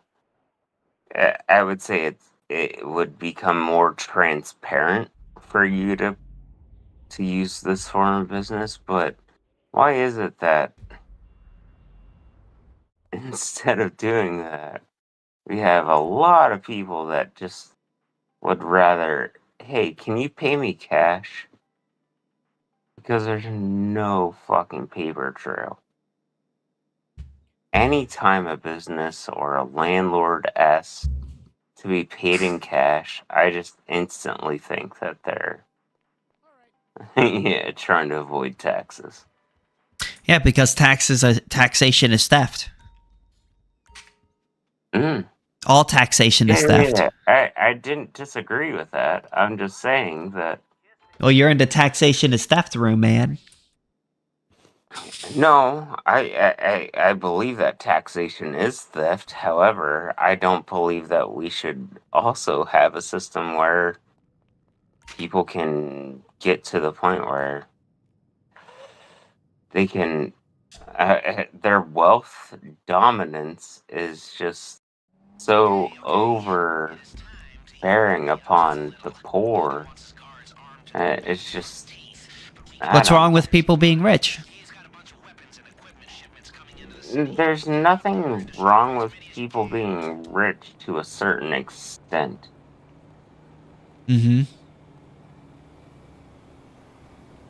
Okay. Would you ever say that there's a thing called excessive wealth? No. No? Nope. There's no such thing as excessive wealth. Okay. To me, I would say that yes, there is. If I want to create a lot of wealth, I should have that right. Why is it that you think that it's okay for you to live that well when the rest of your populace, your fellow mankind, is like dying in the gutter? If I earned it, I deserve it. Okay. And if you honestly believe that about like your morality, then that's fine. I can't really debate that. It's just, to me, I would try to do something better for society if I'm capable of doing so. Well, yeah, but I think that if you want to do something good for society, you should be, you should do it without being forced. You don't really have to do anything about it, right? I think that if you want to help society, you shouldn't be forced. So if I want to help society, you know, I should do it. If I don't want to be forced, then, you know. And then what's convincing you to do this? Is it maybe your profit? Proclivity being like good-natured, or would you say it's like the fear of God, or moral pressures, knowing that like you have a standing in society for being a rich person, right? Because you can't hide that. So what would it be? What would ultimately be your reasoning for spreading the wealth? It would depend on how I feel. Just on your whims. Yeah, if I'm the owner of the money, I should have the right to make my own choices with it. So it's not really important to, like, just doing it in good faith or the necessary benefit for humanity. It's just, like, if you feel like doing it. Yep. So you would also say that that would be about getting recognition more so than it is you actually trying to do something good. If I want to do something good, I'll do something good. If I don't want to, I shouldn't have to. Okay, that's fair enough. Welfare is when the state forces people to help people. Yeah, no, I completely understand the concept of welfare. I don't know. I prescribe to a betterment of society than just we rely upon people in their best efforts to have good faith. And if they choose not to, then that's the end of the line. Like, that kind of sucks, dude. Well, that's on you. Yeah, no. I understand that. I'm just saying it just... If that's what you want to do. Sucks. Yeah, it sucks. I mean, Life sucks. It just sucks that humanity doesn't value other humans enough to support humans. What are you in doing a to help lesser the poor? Me? Yeah. Me specifically? Yeah, you. So what I do, I mean, I try my best, but I'm a chef. Restaurant. Huh? Wow. So what? I said, I'm not trying to oh. flex. I'm just telling you what I actually I'm do. not. I didn't say anything. I just do a lot of cooking and stuff, and so at the end of my service, I usually try to, like, make sure that there's a little bit of leftovers. That way I can feed, like, the rest of staff, like housekeeping and stuff, to make sure that they at least have a good breakfast. A lot of them come over and they're like, thank you, chef, for, like, always making sure that we get to eat something. So, I mean, that's been kind of cool. I also try to, like, throw extra shit on my menu. That way that, like, it was Thanksgiving the other day. I went to the grocery store next door and I bought $30 You shot someone? worth of groceries to make a green bean casserole for the hotel. And I paid for that out of my pocket just because I like my coworkers that much. That's it. That's good for you. I'm proud of you. Okay. But yeah, it had Parmesan cheese, Worcestershire sauce. I diced up 3 onions, 9 cans of green beans, 6 cans of cream of mushroom soup. It was fucking weird. Worcestershire, garlic powder, onion powder, salt, pepper, paprika, a little bit.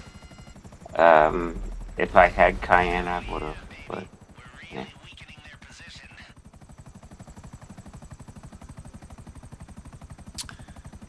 Never trust the government.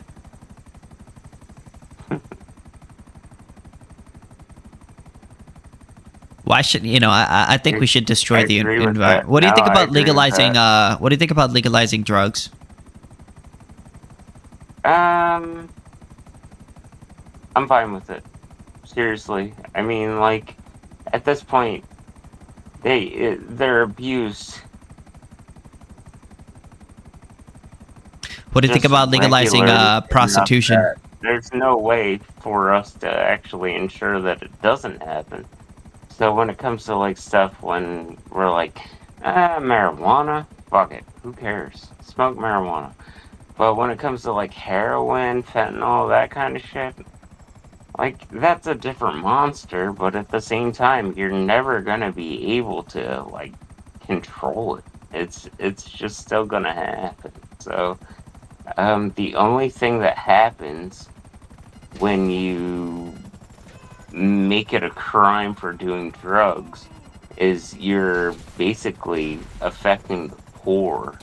You're not really affecting rich people because, yeah, a rich person doesn't give a fuck about a fine. Yeah, they Does don't that care make as much sense? as they don't really care as much as a poor person does because they can just pay it off. Exactly. So the only thing that you're doing is just fucking affecting the poor, and that sucks because those are they are the people that seem to be more subjected to that level of degeneracy, I suppose. I don't even want to say it as that, but yeah. Yeah, true. GTA's map is huge. I just realized how big it is. You play Grand Theft Auto Hell yeah. online?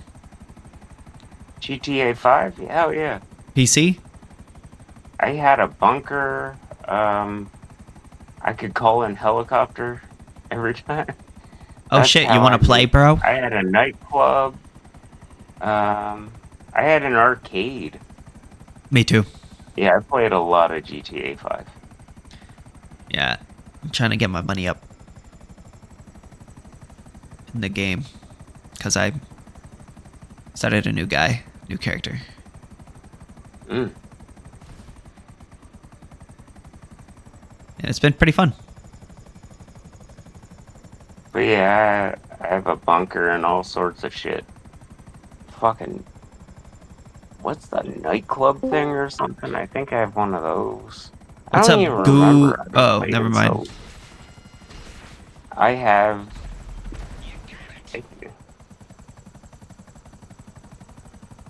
Too much stuff in that game. Let's just put it at that. My other character has like $30 million. A lot of money. Oh yeah, all the cars that I have. Like I have how many from that roulette wheel that you could spin once a week? I think I have like 8 different cars from that alone that are just like limited edition cars on my account. It's stupid. Never trust the state. Well, do you play on PC or what?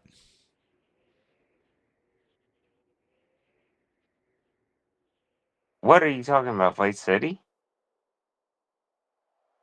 Do you play on PC? Oh, on voice chat? Yeah. I haven't. I mean, just because. What? I haven't logged into GTA 5 and Jesus Christ, I don't even know how long. It's just, I mean, come out with GTA 6 already. I'll log in, sure. That's what I'm saying. It's an old ass game. Yeah.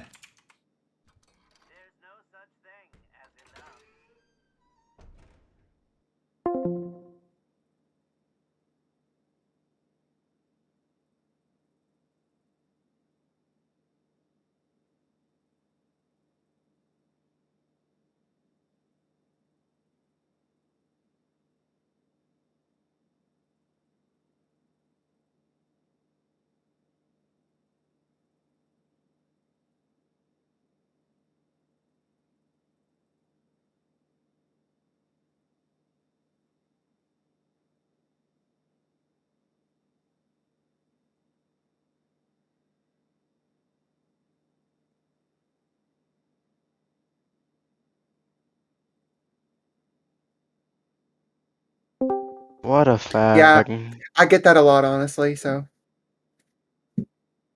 but I'm in love. Hey, Batgirl. I'm in love. So I'm sorry. Yo, but don't talk shit about Batgirl. I wasn't talking shit about Batgirl. I was complimenting Batgirl. Holy- I said Batgirl is hot. Oh, good. Because she's Yeah, she is. she's an ANCAP too. Oh no shit. But Yeah. Batgirl, why is your skin green? That's how I know most men my on fucking webcam has Discord a are green light on homosexuals. it. Because it's like, how is the transgender woman getting hit on more than the actual girl? It's actually insane. Well, it's simple. We can't Batgirl, how much can you see. bench press? We see the trans girl, and we can see that she's hot. We can't see Danks. No neural activation. Right. It's that. I mean, I'm just not very good at hitting on women, so I just don't do it. You know.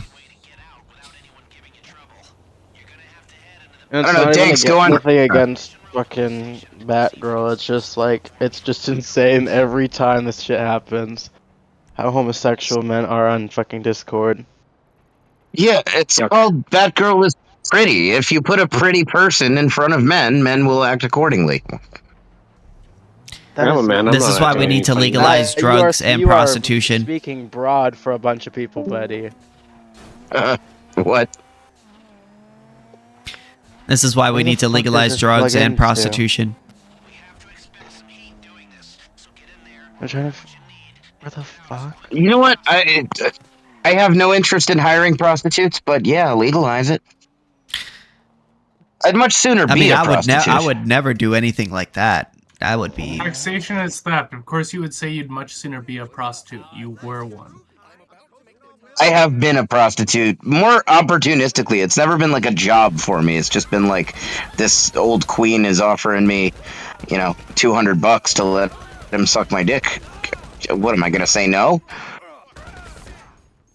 Preferably, yes. I mean, but I would way rather get $200 and have my dick sucked by some $200 for half an hour, rather than just not get $200 at all. You know?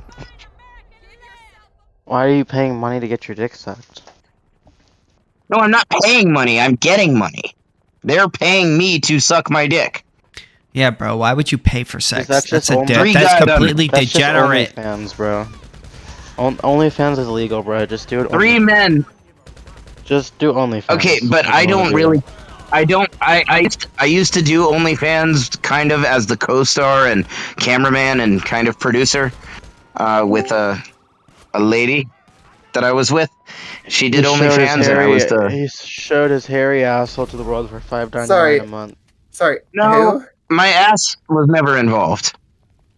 You wish it was though. Yeah. KingSithis. What's I'm up? surprised he didn't. Not particularly. Tagged him too. What's up? No, what's up?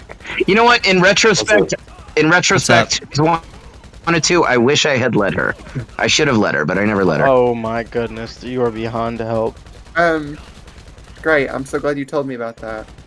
I'm so glad that isn't it just so great that he overshares and all that? Isn't it so great that he tells us all this information we totally asked him for? He said, like I'm just sitting here chilling in a PC, and he's just like, I wish my girlfriend would have fucked my asshole on camera and posted online for money.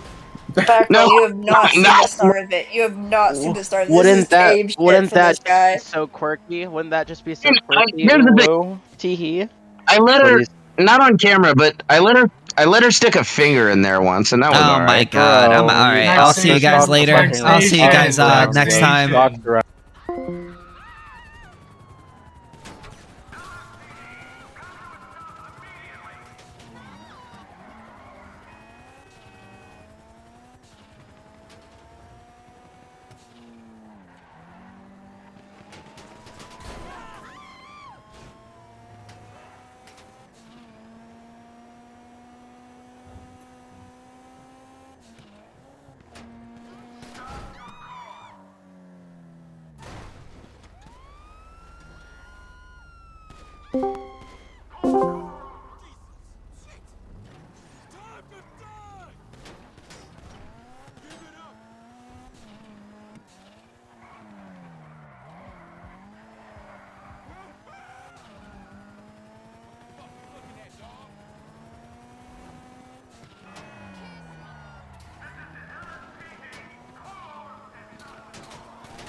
Shut up, biatch.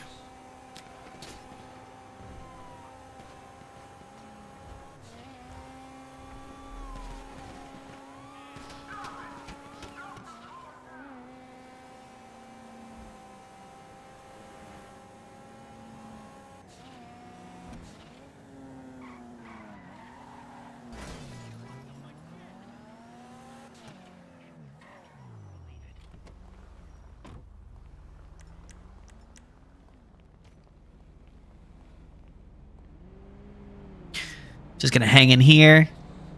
Hopefully I lose all my 5 stars.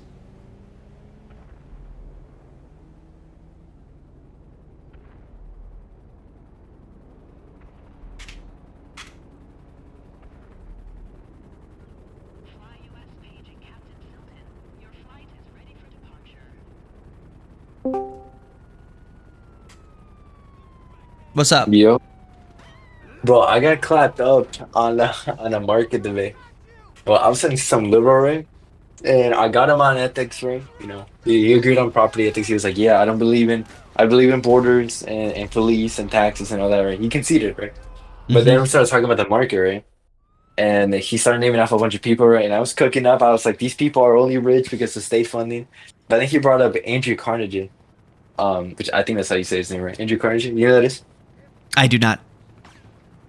He's like the oil guy, or he was the oil guy. Like he was like the first monopoly. Or I think he did steel production. He was like one of the first monopolies. He was like the first billionaire, I think, too, in the U.S. You ever heard of him? No, not really. No. Not Do you live in the particularly. Oh, I crashed. Because I literally remember learning him at school. Like he's pretty popular. No, not really. I'm not very much of a historian. Oh, he's also. I'm pretty sure he's the guy that was the reason that antitrust laws now exist, or trust laws. Like he low-key set the motion of why we don't have a free market anymore. Right? Yeah, because of the antitrust. Yeah, because of that. Because he was being all crazy. He was buying up he was using up the state military to kill labor unions. He had a crazy monopoly. He was literally killing people. It was crazy. So you use force. Yeah. But the idea is that, like, okay, like he was saying that, okay, I understand that it's unethical, right? And like that wouldn't be anarchistic, right? Like he understands that. But now what's stopping someone from just brute forcing that? Like just saying, like, yeah, who cares about ethics and just doing it? Yep. I was trying to find some people to debate today, but nobody wanted to debate me. No one wants to jump into my thing and talk to me. But yeah, TikTok. But you should debate this guy. I could, but I don't know him. I highly encourage you to debate him about what though. Well, he said, "Why are you liberal?" And you can talk to him about the free market. Why am I a liberal? Why am I an ANCAP? Because I don't want to be robbed. Like in his thing says, "Why are you liberal?" Yeah. Because I don't like being robbed. That's my main reason. I like to keep the fruits of my labor. Really? That's your big reason? Well, yeah, mainly. I think it's wrong to rob and harm innocents. It is pretty wrong. So I have adopted the NAP as my moral ethical principle. Yeah. Or my but what if he starts talking to you about the free market? Well, then I'll start talking to him about the free market. And well, you should. And win. Huh? And then win. Do it. Yeah, but I don't know him. What you mean you don't know him? I have no idea who this person is you're talking about. What? Okay, I'll send you his thing. Alright, sure. I'll be sure to jerk off later. Jerk off to it later. I'll be sure to jerk off to it later. I will. Thank you very much. You're an ANCAP, right? No. Oh, free market anarchist? Yeah, I'm a mutualist. Disgusting. I like co-ops. Co-ops are gay. I like the free market. I like the workers only that means of production. Nice little mix, bro. Co-ops are gay. Co-ops are based, bro. ANCAP equals kissing boys. What? I said ANCAP equals kissing boys. What would make you think that? It just radiates that energy. I could say the same thing about what you just said. No, but mine's based. And that's the difference. So you can't say that about mine. Well, co-ops suck. They never work. They never will work. You might be right, but not well, with that. Not with that attitude, it won't. Of course. Of course. If only we had the right mutualist in charge. Literally. I don't think mutualism has ever happened. Yes. Socialism has never been tried. Socialism has never been tried. That is true. It's never been tried, are you sure? Yes, I'm very sure. It So was Lenin, tried in Lenin and Stalin, they didn't try it. They didn't try it Absolutely out. not. No. He tried a Marxist-Leninist version of socialism, and not what Marx wrote. Okay. I'm not sure they would agree with you. I'm pretty sure they would say they tried it. I mean, there's a reason that the ideology is called Marxist-Leninism than just Marxism, right? He literally changed it up because it had to fit what Russia was going through at the time. I'm serious. I'm sure. Yeah. I'm sure it all worked out. It worked out pretty good, bro. They industrialized, bro. Famine slowed down. Like, he taxed people. He murdered people. He starved people. He starved people. Lenin? Pretty sure, yeah. Didn't he? Or was that Stalin? No, it was Stalin. It was okay, Stalin. got you. Lenin was based, bro. He taxed people. He said, what, bro? You gotta do what you gotta do, bro. No, taxation is You theft. gotta do. You're an gotta do anarchist. what you Wait, gotta you're not do. an anarchist. Get out of here, bro. That Yeah, nonsense. Get out of here with that taxation nonsense. I just did think Lenin was based. He was not. He was definitely based.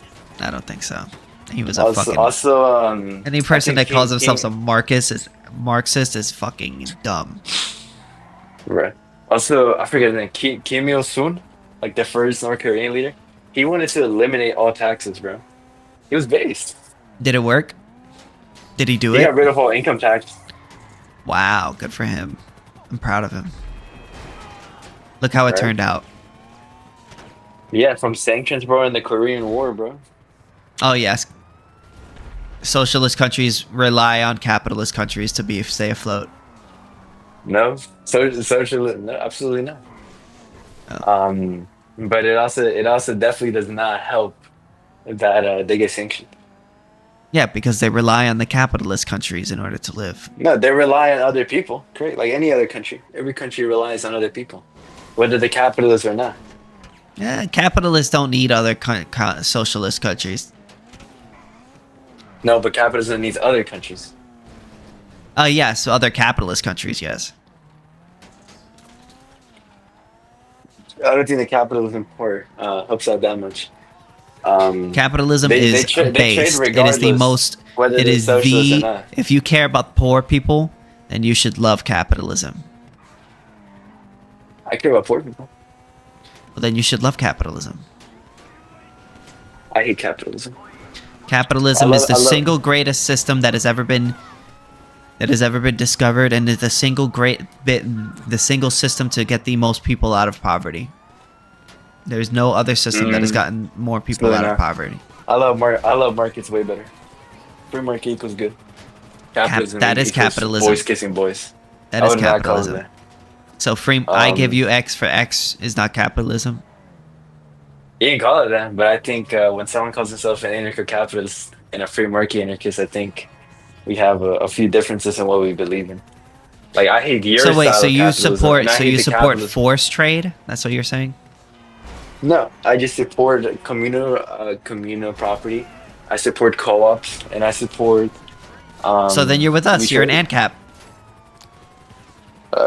Unless you believe, unless you're saying that you believe in forced trade. No. Okay, so then you're with us. You're an ANCAP. You just Yeah, you can call me prefer that. co-ops. Yeah. Yeah. I mean, But that doesn't make you anything other than an ANCAP. I think that would make me something else than an ANCAP. I mean, do you believe in communal property? In what sense? Do you believe that if, let's say there's a lake, right, and people went on that lake before privatization, right? It was just like 50 people that just constantly went on that lake to, like, you know, go swim. That property should not be privatized. It should be everybody's property. Who has the right to exclude? Those 50 people. They can't exclude each other from it. Yeah, there's rules. There would be rules. There'd be like no raping, right? No, who has the right to exclude? Well, I just told you, right? There would be Who? rules, and whoever does not follow these rules, where everybody agreed, right? You know. So if somebody else doesn't agree, and let's say 49 people agree, and 41 of them disagree, that would mean the person, presumably who owned it, no longer owns it, and the other 49 now own it.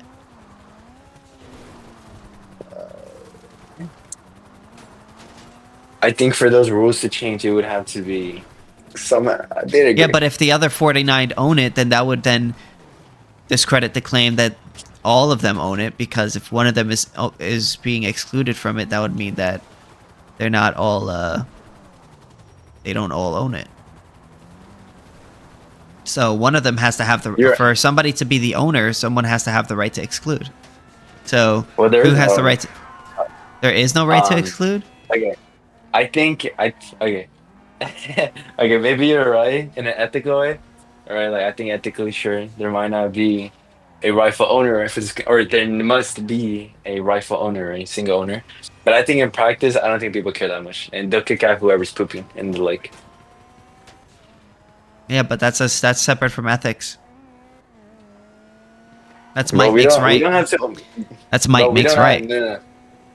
No, it's just people being chill. It's not people being chill. If I own a lake and I take a shit in it, shouldn't I be allowed to take a shit in it? I mean, yeah, because it's your pool. This is my lake. But right here, no one actually cared to prescribe ownership into this lake. Everybody just decided to share. Yeah, but who's the owner? Who has the right to exclude in a dispute? It's not even a thought. Like no one's even thinking about ownership. Like they just go in the pool. I know that you may not think about it, but what if they get into a dispute? Now, then who gets the right? Over swimming in the lake? Yeah, if let's say one of them says, I want to exclude everyone from the lake except for me. Now what? I don't know, bro. Might make right. Exactly. Well, that's not good. I got you. That's not good. That's not good. Wait. So you're a stern. So you're an anarcho stern right now. That's what you're trying to tell me. You believe in law of the jungle, huh? I actually want to read Max Stern so bad. I'm gonna read him after the book I read it right now. I'm sure you. I'm sure he's not that bad, but I'm just saying that he's not an ANCAP, and she's not good. Yeah, I think Rothbard wrote a little piece on him. I don't believe in the. I don't really know much about Stern Right. I just know I hear that they believe in like might makes right, which I disagree with. Yeah, me too. I don't think might should make right. That was kind of messed up. On the ethics, bro. Well, that's the whole purpose of property. Well, no, I understand, but I think like in actual practice, right? Like I understand taking that this thing because of ethics, right? But I think in like two people buy a sandwich, right? And one of them shares, like I don't think people are thinking like, hey, chill. I paid 1 cent more, meaning I have more stake in this sandwich. Like I don't think anyone's thinking like, just share. Like, well, some people. But what if they get into a dispute? Then what? You're gonna have to think like that. But over a sandwich, I don't think. Okay, if people are truly disputing over a lake that 50 people already shared, and so people dispute over lakes all the time.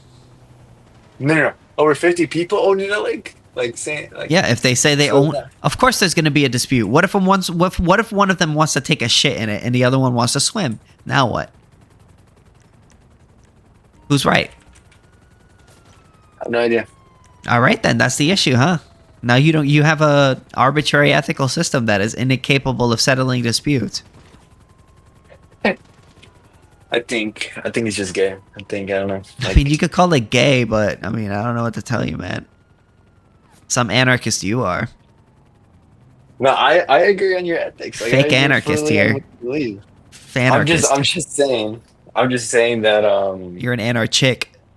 You're like you're like that one girl that came up to me the other day and was like, "Hey, I'm an anarchist too." I was like, "Yeah, what kind?" I just don't like. I like punk rock, and I don't like authority. Hey, that's based. That's actually based. Oh, okay. You don't think that's based? I mean, that's not what anarchism is about necessarily. Punk rock. No, but I mean, they support what we support, so that's cool with me. Most fucking punk rockers are fucking Ancaps. Fucking dirty fucking That's great. Ancaps. That's not good. Ancaps are wrong. Ancaps are wrong. Ancaps are not wrong. Ancaps can do whatever they want, as long as they don't aggress on other people's property. Yeah, but they If always wanna have do. a society. Yeah, but they won't. They don't Zapatista want us to be Ancaps, bro. They're gonna stop us. They're gonna be like, "Yo, you're like violating that person's rights." Okay, do you want Ancaps to be Ancaps? Do you want to stop that? No. I agree. Yeah, but the thing is, Ancaps don't aggress. And Ancaps do? Yes, they do. Yes, they like to fucking rob people and take their shit because they're fucking. Do you have empirical proof of this? Ancaps? Yeah. Yeah, they don't believe in private property. They believe in confiscating private property. Absolutely. Empirical proof? Question mark? Empirical proof? That's literally their ideology. Let me know. I said empirical proof. What do you mean empirical proof? You're meaning to tell me they support private property rights? I'm just no. Do they support private property rights? Yes or no? They don't. Okay. So if you own private property, they're gonna take that shit, man. But do you have proof of them actually like going? Oh my god, that's their ideology, bro. Hello. What are you smoking that shit? Yeah, I'm an anarchic. I'll be back. Yeah.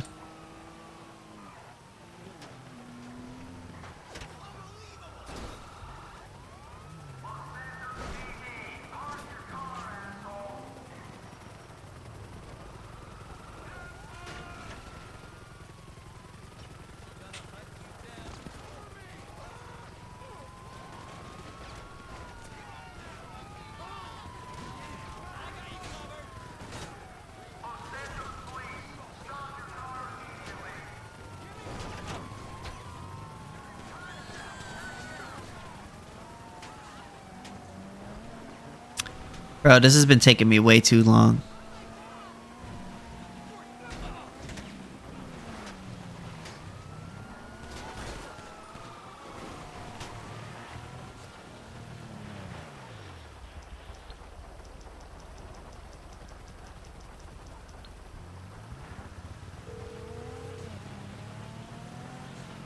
I'm guessing you don't want a back rub. How can I help? Okay then. Wow. Weirdo.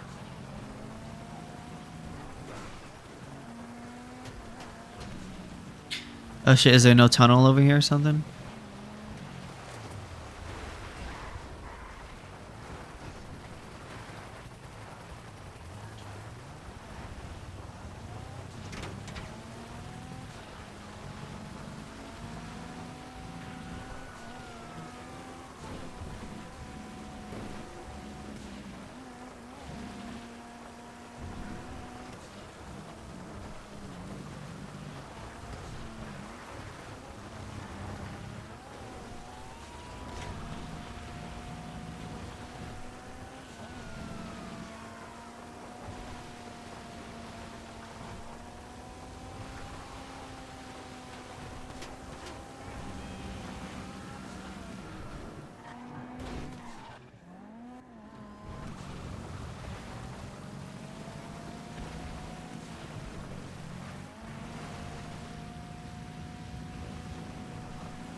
Damn, my car is like super dirty now.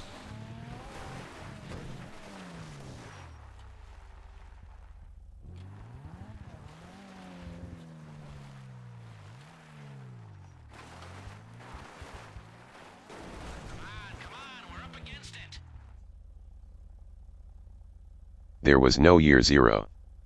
According to the Gregorian calendar, there isn't a year zero.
Hey, what's up, Xanarco?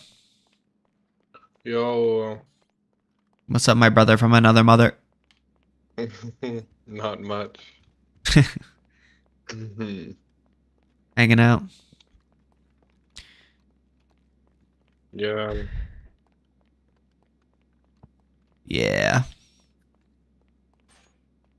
Government's watching, man.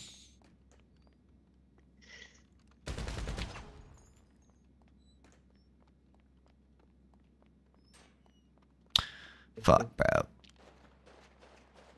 Kind of looking for some noose outfits. Yeah. Not sure where I'm supposed to be looking, though. Oh, here it is. Found it.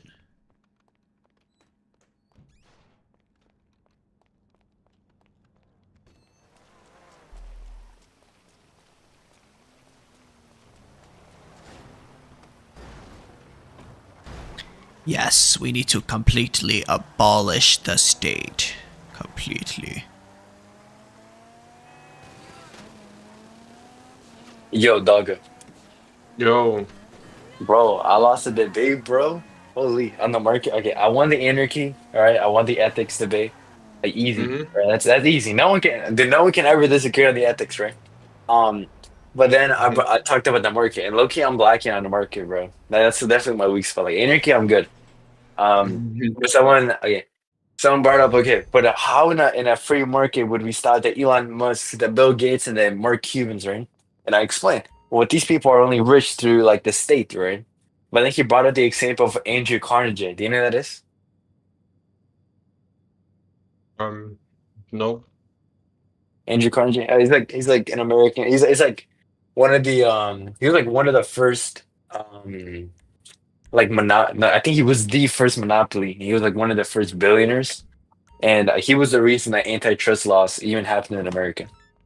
Um, and I did search it up, and he genuinely had no state help, like no state funding, no tax cuts, no nothing. And this is like even before the Gilded Age, he generally had no say hope and became a monopoly. Although I did see that the military was used upon labor unions. They were killing them. But that was the only stay hope. Like, could you explain that? Or like, I mean, if you know anything.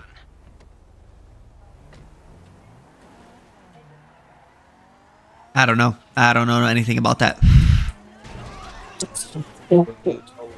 I hate empirics. I hate like researching stuff and looking at things in history. Just fucking let me do my economic axioms.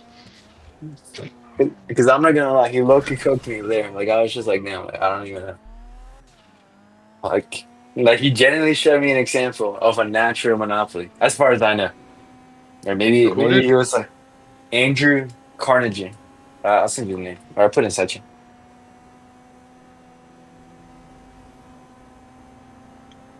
Like it was, I'm pretty sure it was a natural monopoly. Who did he say was a natural monopoly? Who did he say? Andrew Carnegie. Andrew Carnegie had a natural that's monopoly. the guy. Oh. Well, did he use force to keep out his competitors? I don't know. I mean, as far as I know, he only killed labor unioners. I don't know if that's a word. Well, then, like, then he didn't. That's not a natural monopoly. Just because he dominated the market doesn't mean that he's a monopoly. A monopoly is someone who coercively blocks competition. Mm-hmm.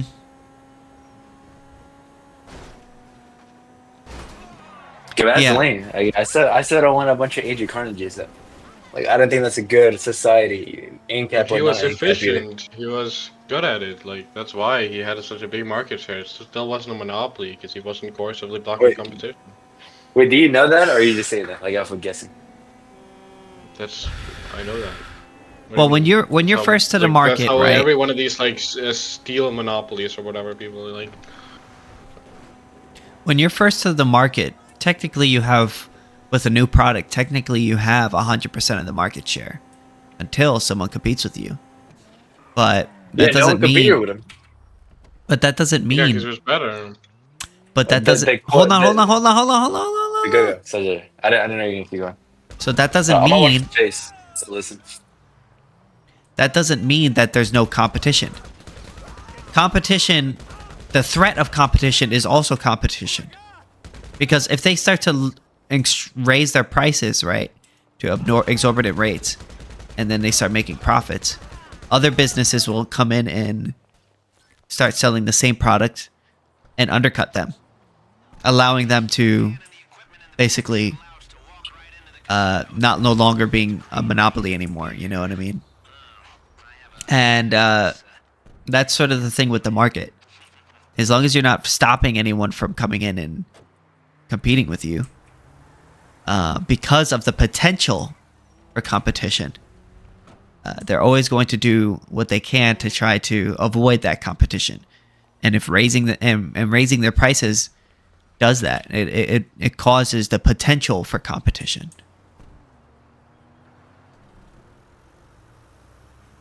Just watch Liquid Zulu's video on it. Mm-hmm. Also, Liquid Zulu has a long video on it, where he goes like. It's like. Mm-hmm. It's half an hour long. Yeah, it's like almost like It's really, really good. It goes as deep as you can go on it. I mean, Rothbard goes over it in like Man, Economy, and State as well. Mm-hmm. But yeah, the thing about the market is like, just because somebody has 100% of them, even if somebody has 100% of the market share, there's always potential for somebody to come in and beat them. So even then, that sometimes incentivizes people to not do things that they would expect a monopoly to do, which would be like raise their prices to exorbitant amounts to cash in on people.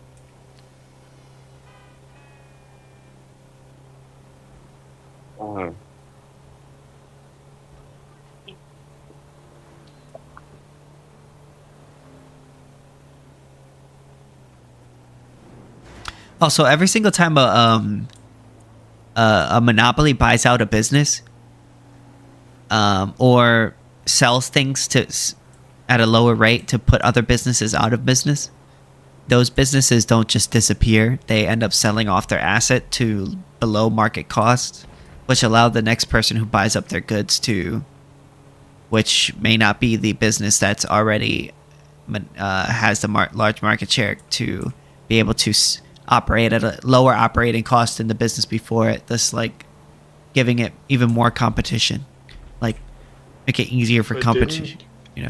But didn't you know that in a market there are winners and losers, and when people keep winning, they get monopoly and stuff? You know?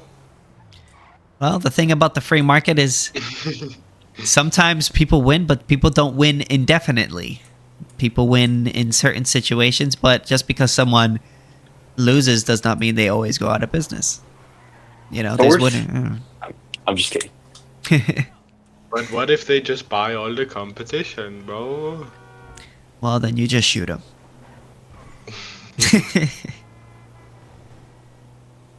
This was genuinely Richard Wolff's argument for why there are natural monopolies in capitalism. Competition means there are winners and losers. I just think it's so funny when he does those speeches where he's like, oh my God, don't you know that if you work for a business and you don't make them more money than what it cost for you to work there, they have no use for you. Well, it's just like, well, no fucking shit. But it's just like the way he says it. It's just like, if you don't bring them their profit, then they have no use for you.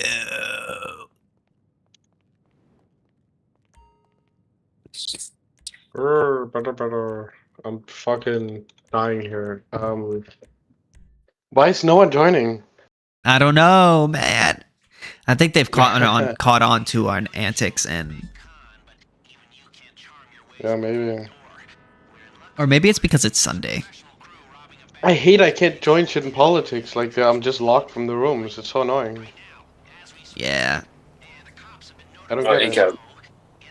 Bro, what's it called? I think you saw in the group chat that me and Godgive joined some server, right? And they all knew you already. Wait, what's going on now? That's like me and Godgive joined the server to like go like quote unquote rated, right? And the people knew you already. Oh wait, that end century guy? How do you know? It's from TikTok? Yeah, like oh yeah, they know me. You joined the server?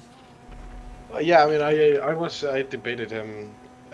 He blocked me twice accounts. He's like, I bit the bullet on CP in front of like 40 people there. I think that's where like it started. Bro. So I think. Yeah, that's one way to get you hated. What is the idea that like it's not affecting anyone, like it's not hurting anyone, just watching? Yeah.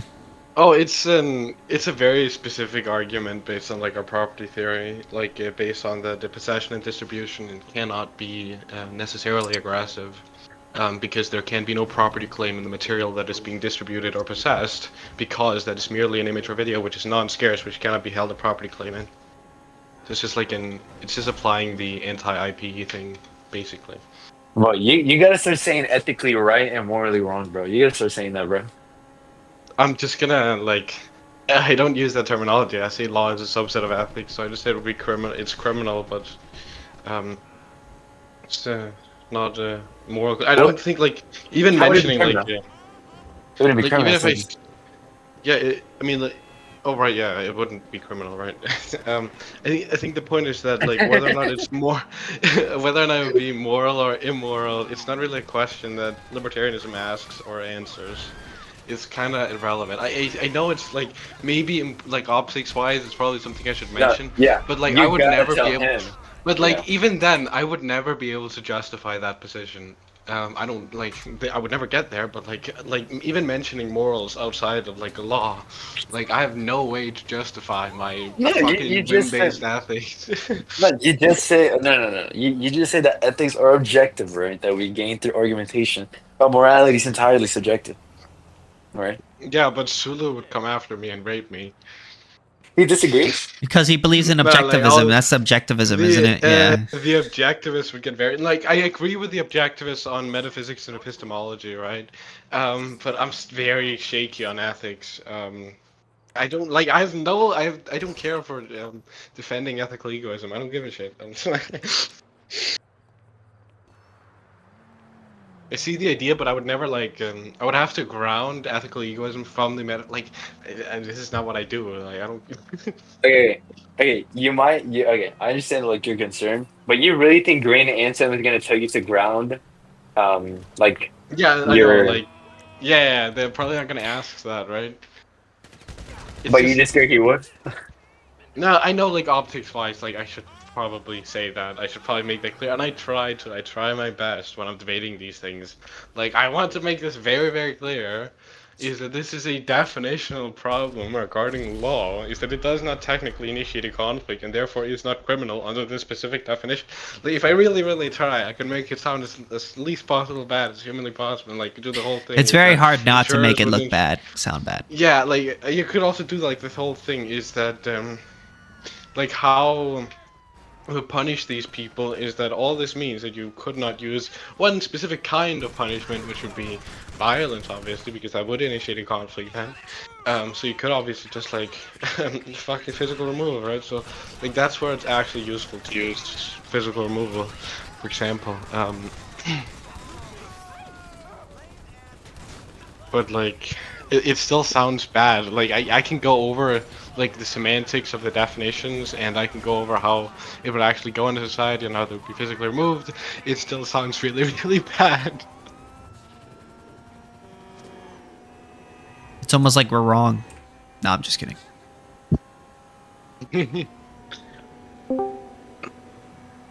Hey, what do you think about taxes? No, I'm just kidding.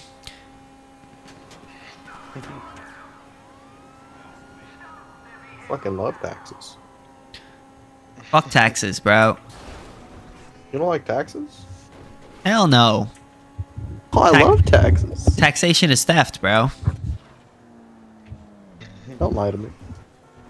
How is it not theft? I'm rage baiting you. Oh, got you. Oh, I thought you were the other guy. No. Anyways. Yo, I have to join that server you're in, bro. Yo, Futa as a tag? You want it? Yeah. I got you. Very shades of gay, too. Hey, for a wide joinering, can I just put I want you tag? Go ahead. There you go. Hmm? I sent you the server. Go ahead and join. Alright, guys, I'm gonna head to bed because I'm getting pretty tired, honestly. Alright. Before you go to bed, what level are you in GTA? I have to know. I'm like 140. Oh, you sent it to me? I don't see it. I'm like 140. Why, do you play? No. Oh, yeah, I play. Oh, bro, add me. I'm like level 230 right now. Do you play on PC? Both. PC, Xbox, whatever. Alright, bet. Next time I come on, I'm added you, so we can play. You see me on. For sure. We'll play. Have a good night, man. Cool beans. You too.